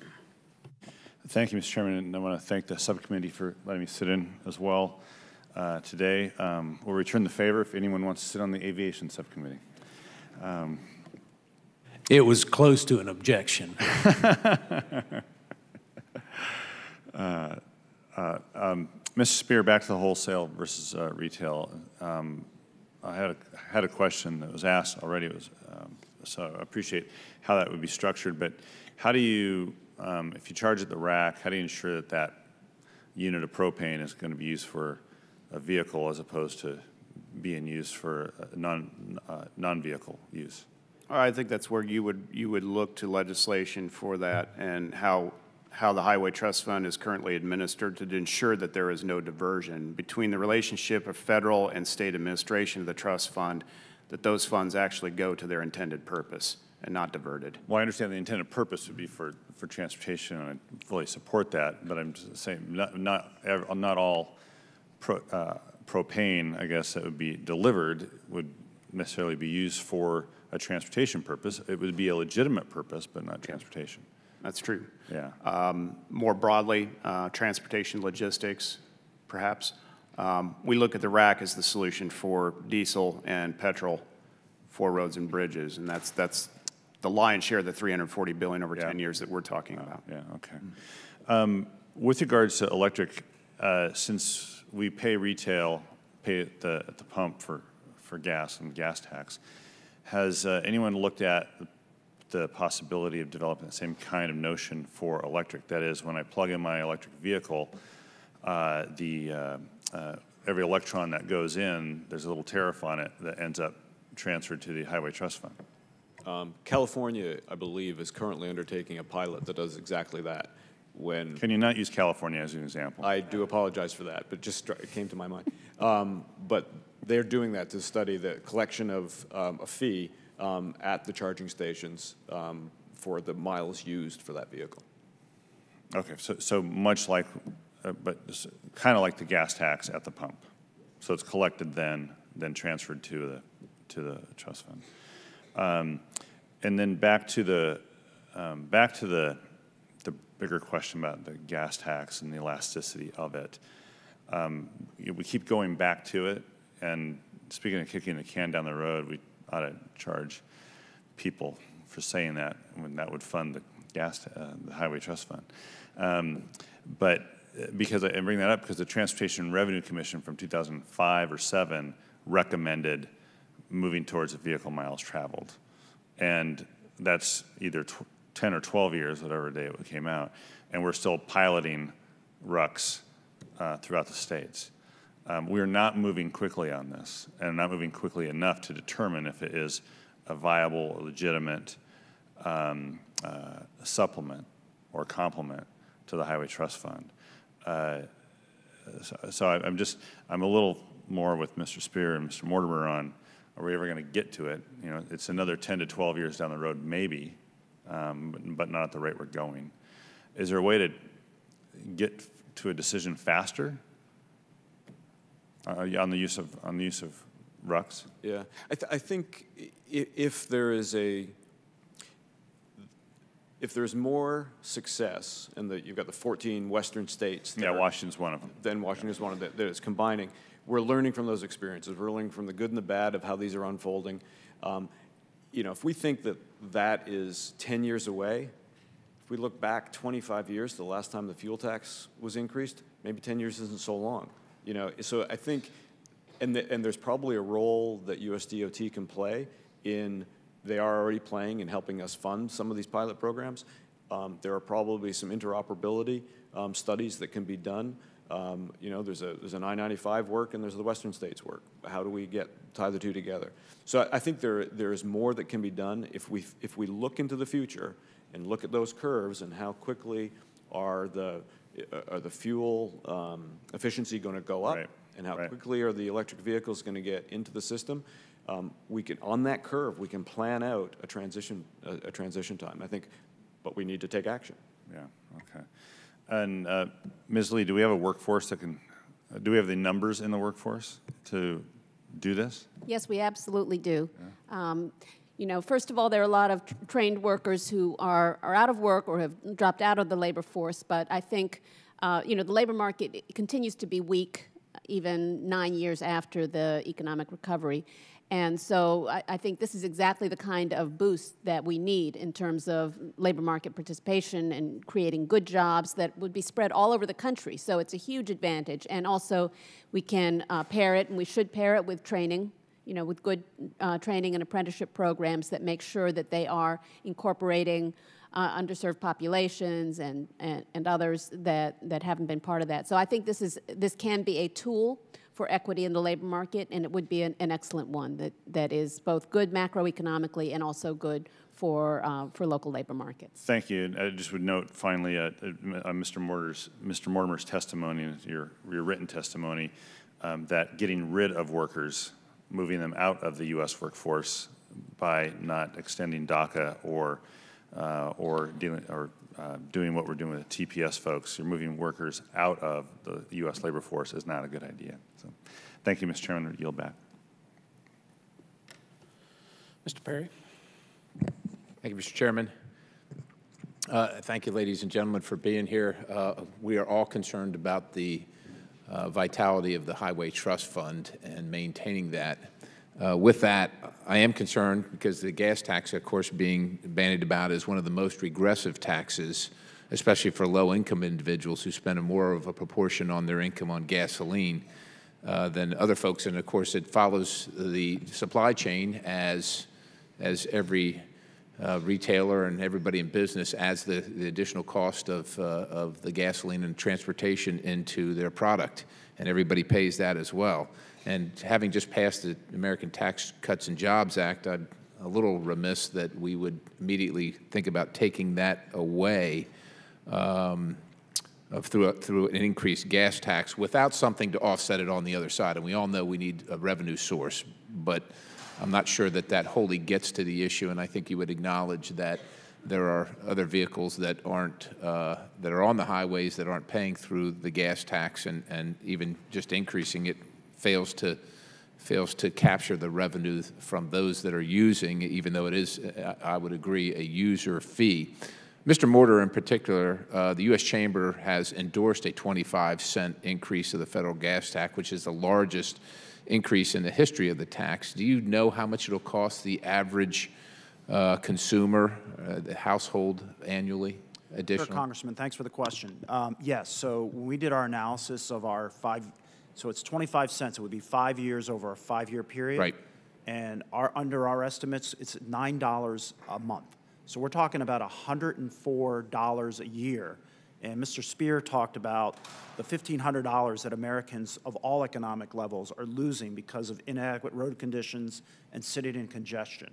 So we just did the math and said, look, this is something that, while it may be regressive in one sense of collection, the benefits outweigh the regressive nature of collecting the fee. Infrastructure is an asset that we all benefit over many years. So the regression up front is more than paid for when the reality is we get modern infrastructure and people's mobility improves. And certainly come from Pennsylvania. We've got a lot of old infrastructure, a lot of roads, and I'm on this committee because I want to be, and I believe it's constitutional that the federal government is involved. And but I struggle with this, and my figures are a little different. I come up with $285 a year per household additional on gas, which maybe is not to some people, certainly in this town, but it's a lot to a lot of people in the district that I represent and hope to continue to represent. Let me just ask you this. You know, I think that most people acknowledge that they benefit from a robust infrastructure, regardless of how much they use it, and they're willing to pay for it, but they want it to be as efficient as it can be. And I would say even with the increases, if we could show something on the other side of the ledger, which would be much more palatable to people. If you said to them, look, we're going to take more of your pay at the pump, or at the, you know, if it's electric vehicles or what have you, but we're also going to reduce the cost or increase our efficiency. There's a couple laws in particular that I'm interested in the Chamber's position on. Of course, the prevailing wage law hasn't been changed since 1935. The threshold is $2,000 since 1935. And my estimates that the average wage is 22% higher than the actual market rate. So it's not really prevailing if that's the case. And people can dispute that, but I think it's hard to, at least at some point, not acknowledge that it is higher than the market rate. And that labor costs are about 50% of construction cost. And with that, the requirement tends to inflate the cost by anywhere from 7%, I think legitimately, to about almost 10%. That one and project labor agreements, where the agreement is we'll complete the job on time and not strike, and on, you know, for the cost that we estimated. And to me, that's a simple contractual agreement. I agree to pay you this, you agree to do this work. I don't expect you to not get it done on time, and I don't expect you, without unforeseen eventualities, to run over cost. Where does the United States Chamber stand on those two issues, understanding that we do recognize the need to fund the Highway Trust Fund with some measure, but there's another side of the ledger that needs to be dealt with and modernized as well? Right, good questions. Look, I mean, I think, so I spent 10 years with an engineering firm, so I'm very familiar with how Davis-Bacon works. The bottom line is most engineering firms will tell you around the country, if you're not paying the prevailing wage, you're probably not going to get the type of workforce to do the work that you need to get done. So whether the Congress decides to change the law or not, engineering firms are probably going to be paying that cost. That's my experience in my 10 years there. The U.S. Chamber, we're in a coalition with organized labor. And we made an agreement that on infrastructure issues, We were not going to talk about any changes to the Davis-Bacon law or project labor agreements on infrastructure. Other parts of the economy, we can have that discussion, but we thought it was more important to bring organized labor together to try to get a broad constituency of folks to push this infrastructure issue. And so we had to make the decision that for the immediate time being in an infrastructure world, that we don't see the need and we don't see the interest in Congress right now to have an adjustment in Davis-Bacon. If that discussion happens, maybe the Chamber will relook at that. But that discussion is not going on in the debate, and we feel we have a great relationship with organized labor, and part of that is because we agreed not to talk about and not get involved in those issues. Appreciate your response. Thank you, Mr. Chairman. I yield. Lowenthal. Mr. Lowenthal. Thank you, Mr. Chairman, and Ranking Member Norton for holding this important conversation. I want to applaud members on both sides of the aisle who've demonstrated our bipartisan commitment on this committee to trying to fix the Highway Trust Fund and to discuss some of the issues around that and put our country on a sustainable path towards infrastructure investment. My first question is for Mr. Schroer. I want to thank you for your testimony. I was in another committee hearing earlier, but I read the written testimony, and for AASHTO's continued work to highlight our needs for infrastructure investment across the country. I appreciate AASHTO continues to include a freight bill user fee in its matrix of revenue options highlighted in Exhibit 2 of your written testimony.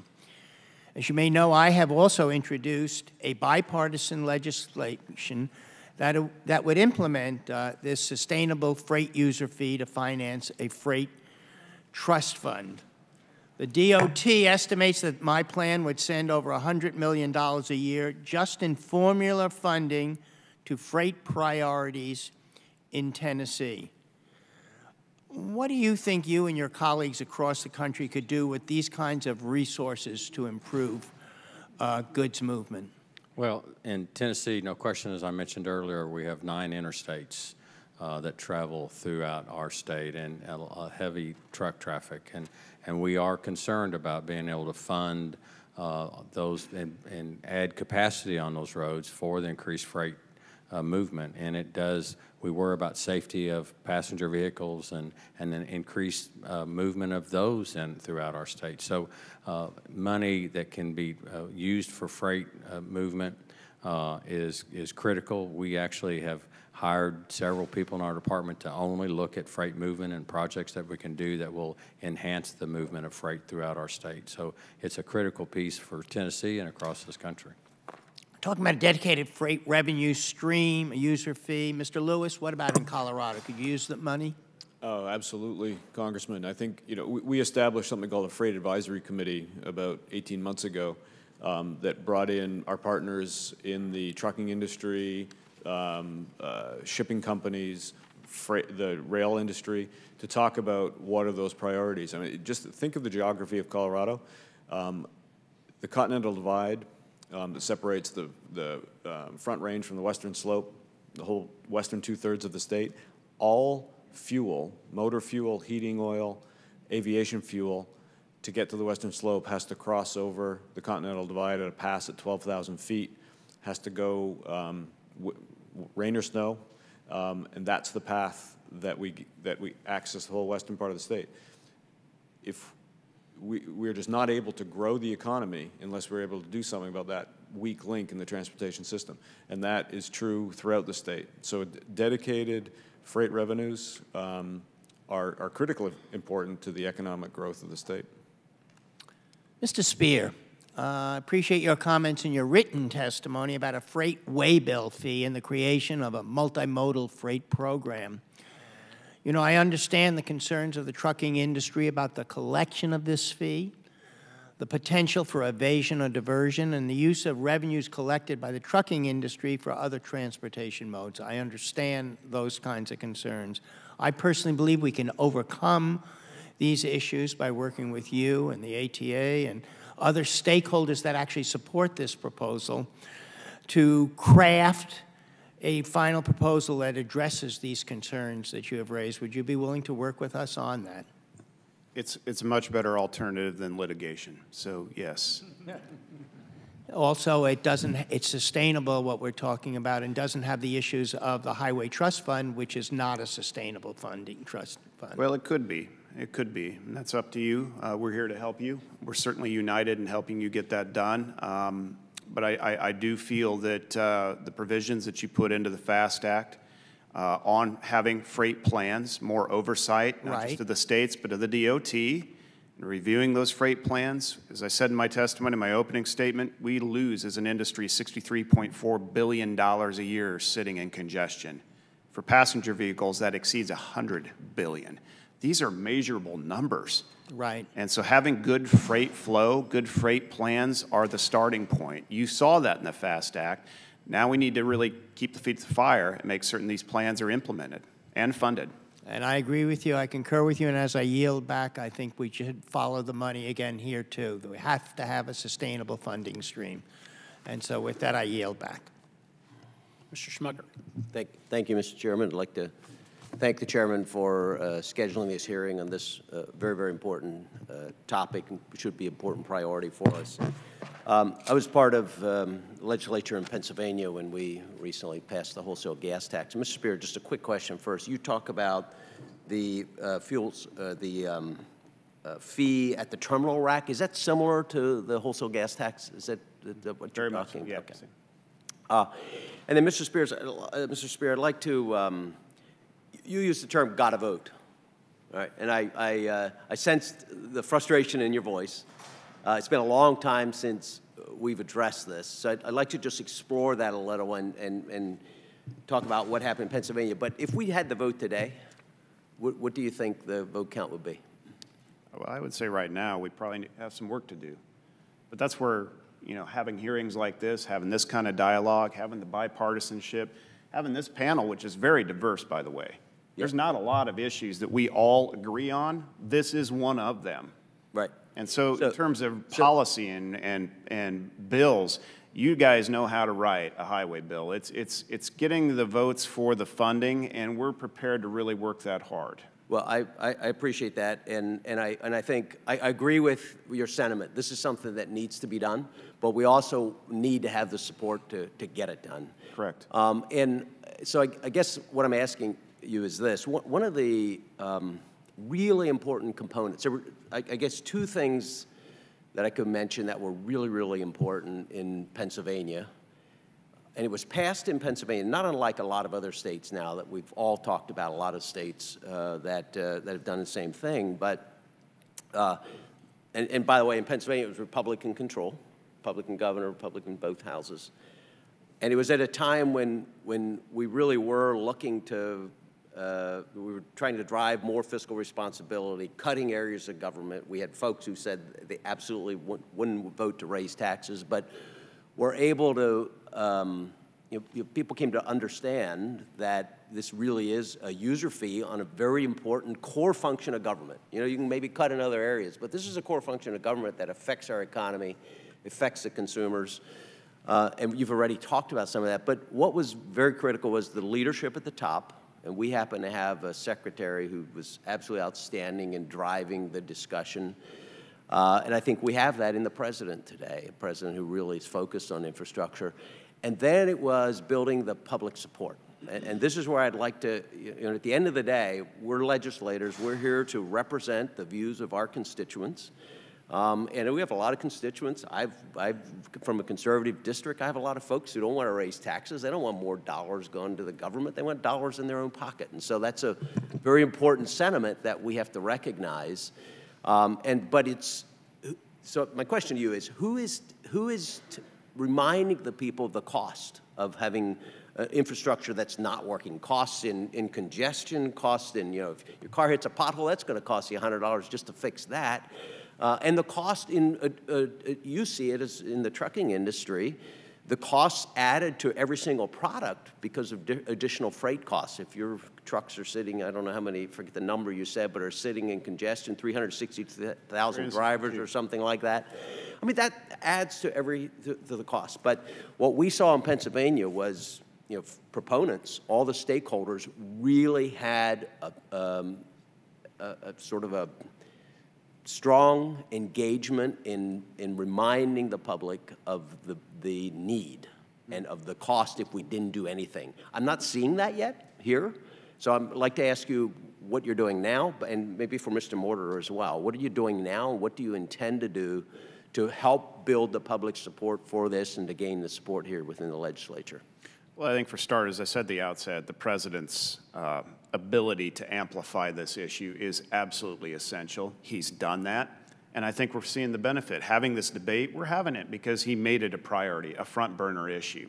He does need to go further. We need to really down select what the funding solutions are going to look like, but we also need to shape the narrative. We have a coalition. It exists. We've been very aggressive, not only working Capitol Hill and with states and other stakeholders, to really capture the narrative. And how we explain this really does need to center on the costs of doing nothing. People out there are paying $1,500 a year, $1,000 spent wasted in fuel, sitting in traffic, the other $500 spent on repairing their vehicles. That number comes down exponentially, and we're only talking about them paying in about $110 more a year in fuel prices. Okay, so they get better roads and bridges everywhere in the United States. That $1,500, there's your offset. Our industry, $63 billion sitting in traffic. That number comes down. So these are very measurable. They're real dollars. And I think we have a solution that really can tell that narrative to people, and it will resonate. If they know the money is going back into roads and bridges, they're willing to pay for it. We've seen polling that's evidenced that. So we obviously have work to do. We need to shape this landscape up here, need to help you get the votes. We're ready to do that. We think the votes are there. And I know I'm out of time, Mr. Chairman, just one quick follow-up to that. I agree, and I think we have homework to do. This is something we need to continue to push. But I think the role that you all can play in this is absolutely critical. You've described it very well, and from my perspective and from what we saw in Pennsylvania, I think we can't do it without that kind of engagement from all of you and other stakeholders in the process. Mr. Politano. Thank you, Mr. Chairman, and thank you, the panel, for all your testimony. And we all agree, and you apparently agree with us. We need more money for transportation infrastructure.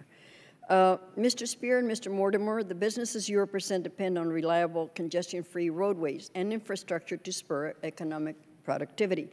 The state of California recently passed a major bipartisan transportation bill with 2/3 vote of our legislature, known as SB 1, and provides $54 billion in infrastructure investment over the next decade.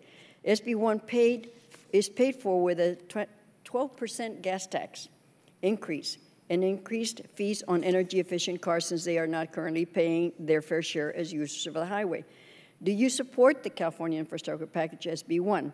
Because there's an effort to repeal the package, and we be opposed to such an effort. Taking a state-by-state approach is very, very difficult for an industry like ours that's interstate commerce. And the platform that we would propose is very much a federal one, because we move state to state. We're in and out of California all the time. California does have the luxury of raising the kind of revenue needed.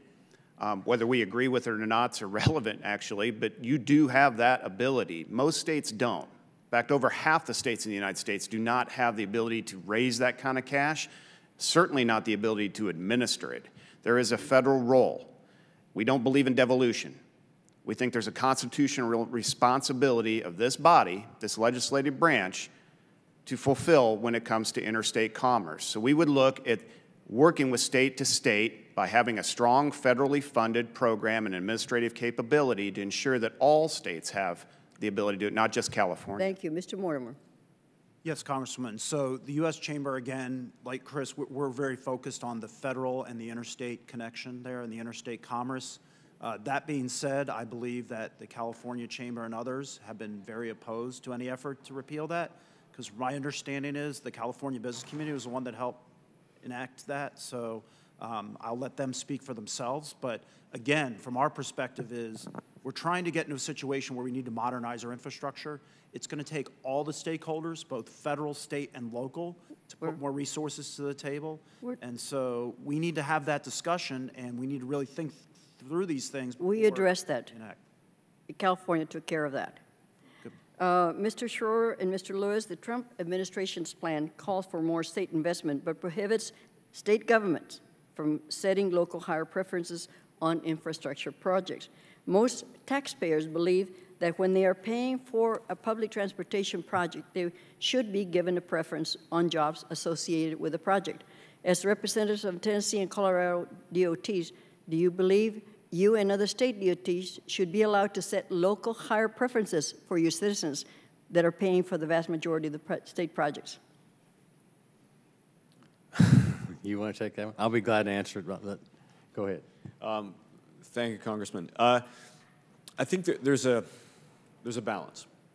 We have a major project in Colorado right now on Interstate 70. It's a $1.2 billion renovation of Interstate 70 between Denver International Airport and downtown. We were able to work with the US DOT and the Federal Highway Administration on a pilot program that allowed a percentage of local hire. It was very important to the community that we were a disadvantaged community that this project is going through, that we have a training program and a hire program within that affected community. And it was very effective in getting support from the community on moving the project forward. But I do think that I support that. I think we need to be careful not to become islands. Yeah. Because it is the United States of America. Right. In Tennessee, we have not pursued that option. I will say that we have a lot of work going on. We actually have almost full employment in the state of Tennessee, which makes a big difference, and it also then makes it sometimes difficult to man the projects that we're doing. We do entertain quotes from outside of the state contractors, and they bid as they would normally, and we are a low bid state, so we look at that. But I think it's important to know that the cost to bring in people from other states to do work is part of the process, and our local contractors and workforce actually have a competitive price advantage because they are just that local. Well, Mr. Chair, I run out of time, but I had another question. May I go on? This is for Mr. Schroer, Mr. Lee. Ms. Lee, in addition to California passing the $54 billion infrastructure package, the County of LA has recently passed 2 transportation measures. This is the county. Provide $120 billion infrastructure over next 40 years. The voters approved it by 70%. The most recent infrastructure sales tax implemented was last year. I'm concerned that the administration infrastructure plan significantly penalizes state and local governments that raised revenues prior to 2018. Not only do states and locals that recently passed this infrastructure package score poorly when rated by the plan, the administration limits the project to qualify for only 5% or $5 billion out of the $100 billion for new incentive projects. Well, we share the concern, and I'm sure you would too, that the states have done the right thing and yet they're being penalized and should be rewarded instead. Yes, it seems like it's counterproductive to penalize the states that have been able to find the funding and be able to move forward and actually make those investments in infrastructure. So it seems like this is one of those situations where, you know, there's no need for the federal government to weigh in against those states that have been able to find that funding. Thank you. So Tennessee is one of those states that have passed new revenue. We did it last year. There are 31 states that have done that. AASHTO for sure believes that there has to be, we have to be given credit for that. I know the president's package supposedly has a clawback provision where credit is given for states that have passed laws to increase revenue for the last several year period. We haven't yet seen the formula. We hope that that's part of the president's package, and if that were to pass, so that we get credit for what we've done. Thank you, sir. Thank you, Mr. Chair. Mr. Lamalfa. Thank you, Mr. Chairman. Being a fellow Californian, too, I hate to have to speak against my dear colleague there, a very gracious lady, but on this gas tax that was foisted upon California taxpayers, road users, indeed, it really wasn't bipartisan when only one state senator and 0 members of the Assembly Republicans voted for the measure.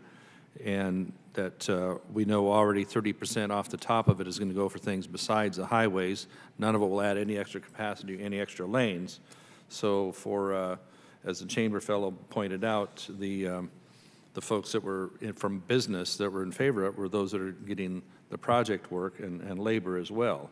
That's why the voters are going to have a chance, hopefully, to speak on it and have a chance to speak on these increased taxes as well, because if we're talking, if that has already happened at the state level and now the federal level wants to double whammy them with additional gas tax, this affects real people out there.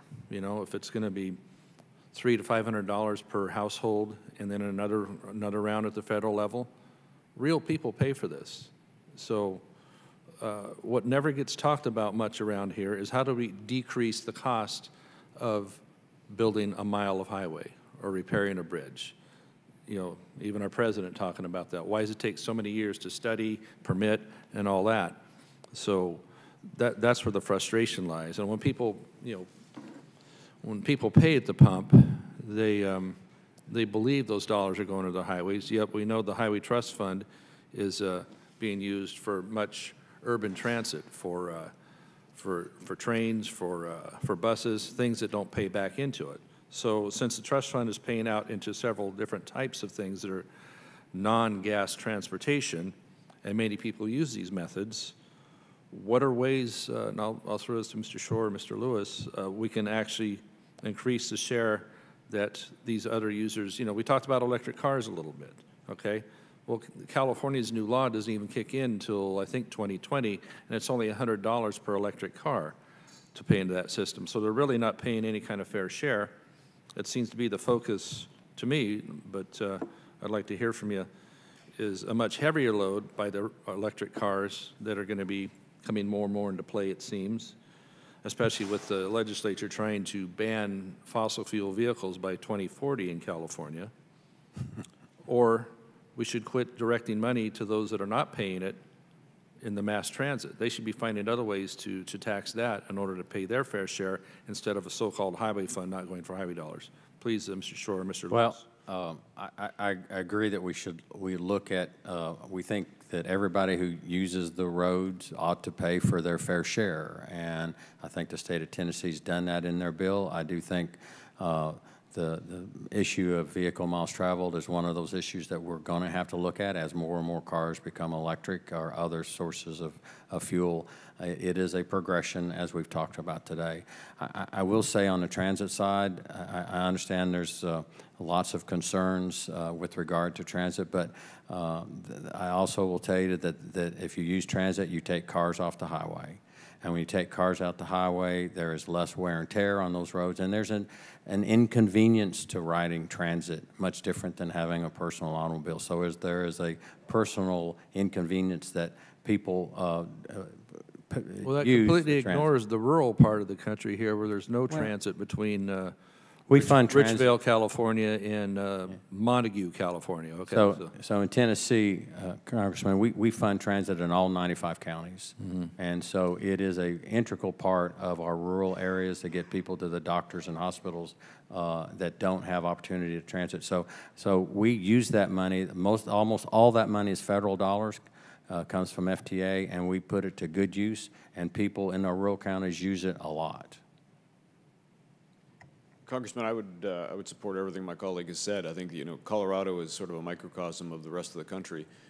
Very dense urban areas, lots of congestion, but vast parts of the state are open, and our state transit system is critical to servicing those rural parts of the state and making them a connection to the Denver metro area for hospital and other services. So it's an integrated system, one that is growing in Colorado, and so and as Mr. Shore said, let me touch on Colorado a little bit. How have you handled the out-of-state drivers and the drivers that are using off-road, private roads, farming, timber areas? How's Colorado handled that with its VMT pilot? Again, out-of-state people aren't going to. How do you deal with that? Well, again, this was a very small pilot program that we did over the course of the last year.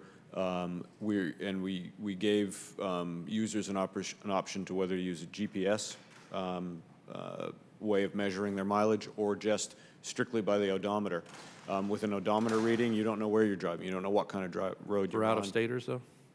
There were no out-of-staters in the system, but if you were driving out of the state, and no money was collected, this was just a pilot. So if a vehicle is driving in Kansas with just an odometer reading, you would be paying for the mileage you used in Kansas.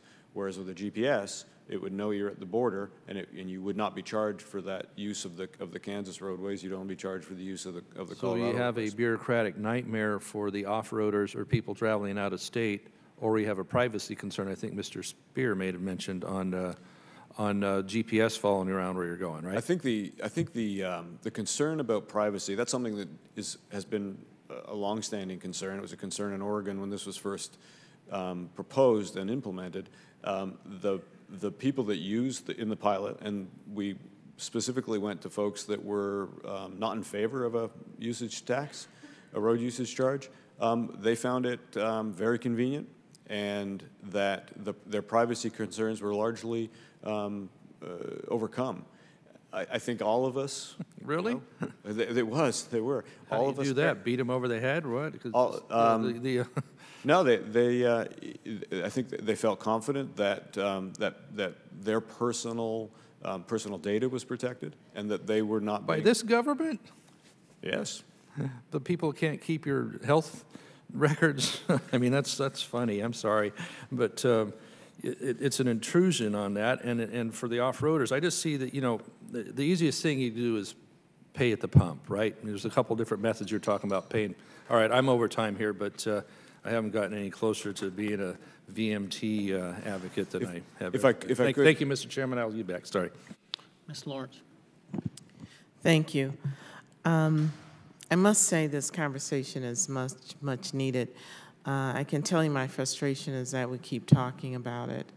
It's amazing how we have consensus that we need to create policy and we need to find the funding, but we keep going in this circle.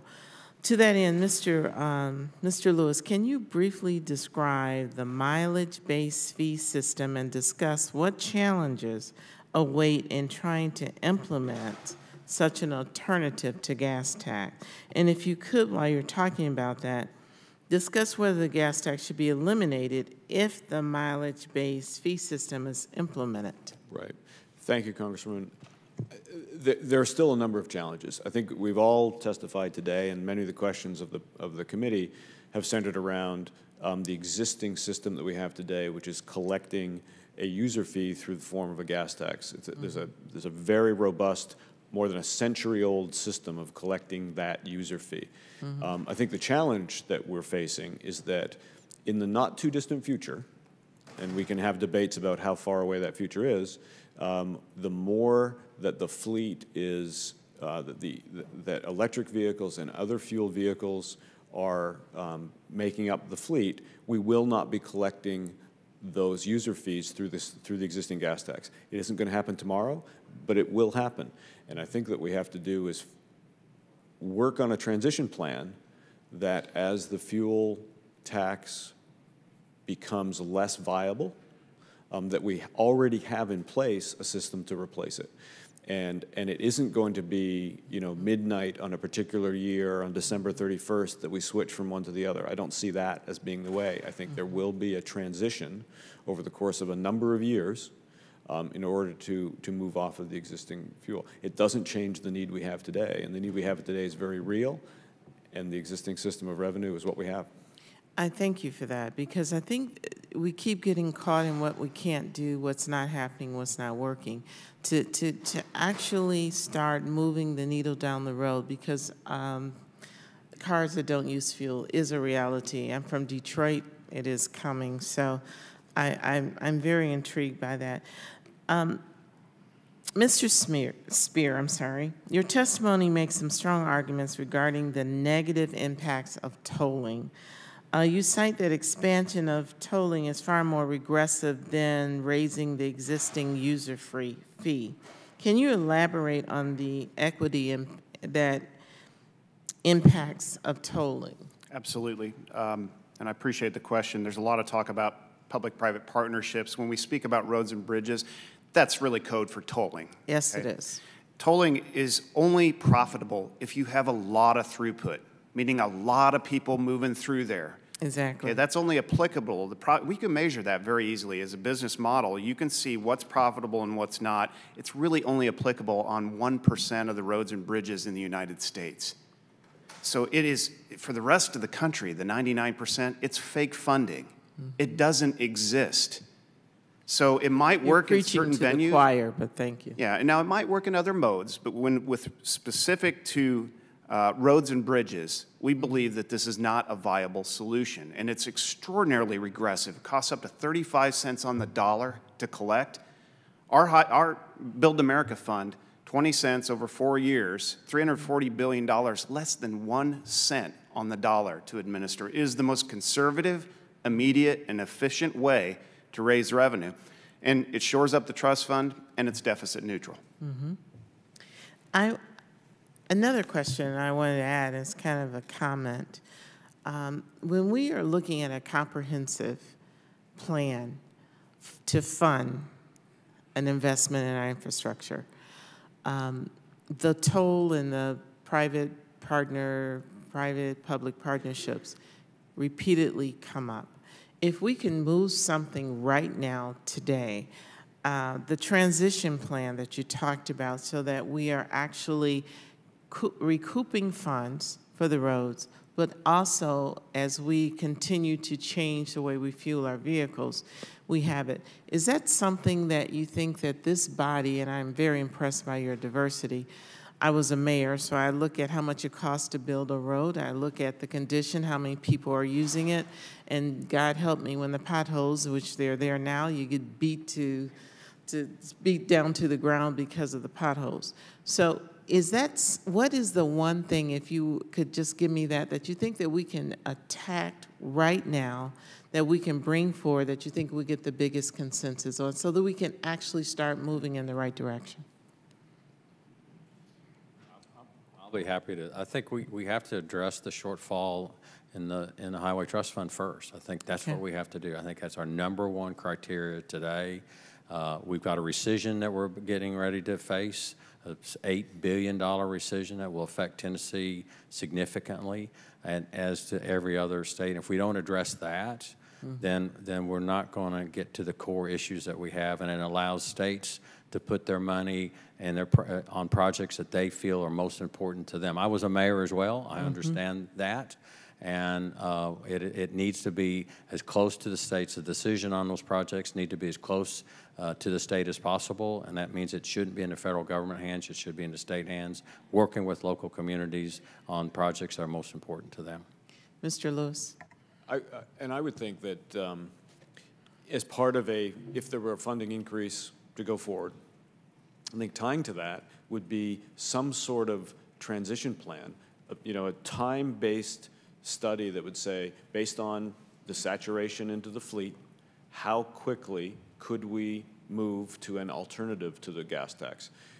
Because until we put a plan together, it's always the future. It's always tomorrow, and it'll be tomorrow. So I think there's some I'm willing to work with you all. Thank you so much. I yield back.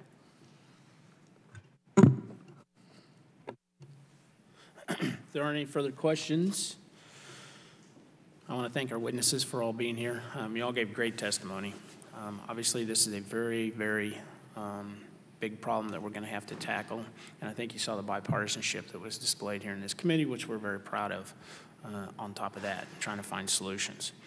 With that, I'd ask unanimous consent that the record of today's hearing remain open until such time as our witnesses have provided answers to any questions that may have been submitted to them in writing, and unanimous consent that the record remain open for 15 days for additional comments and information submitted by members or witnesses to be included in today's hearing. Without objection, that is so ordered.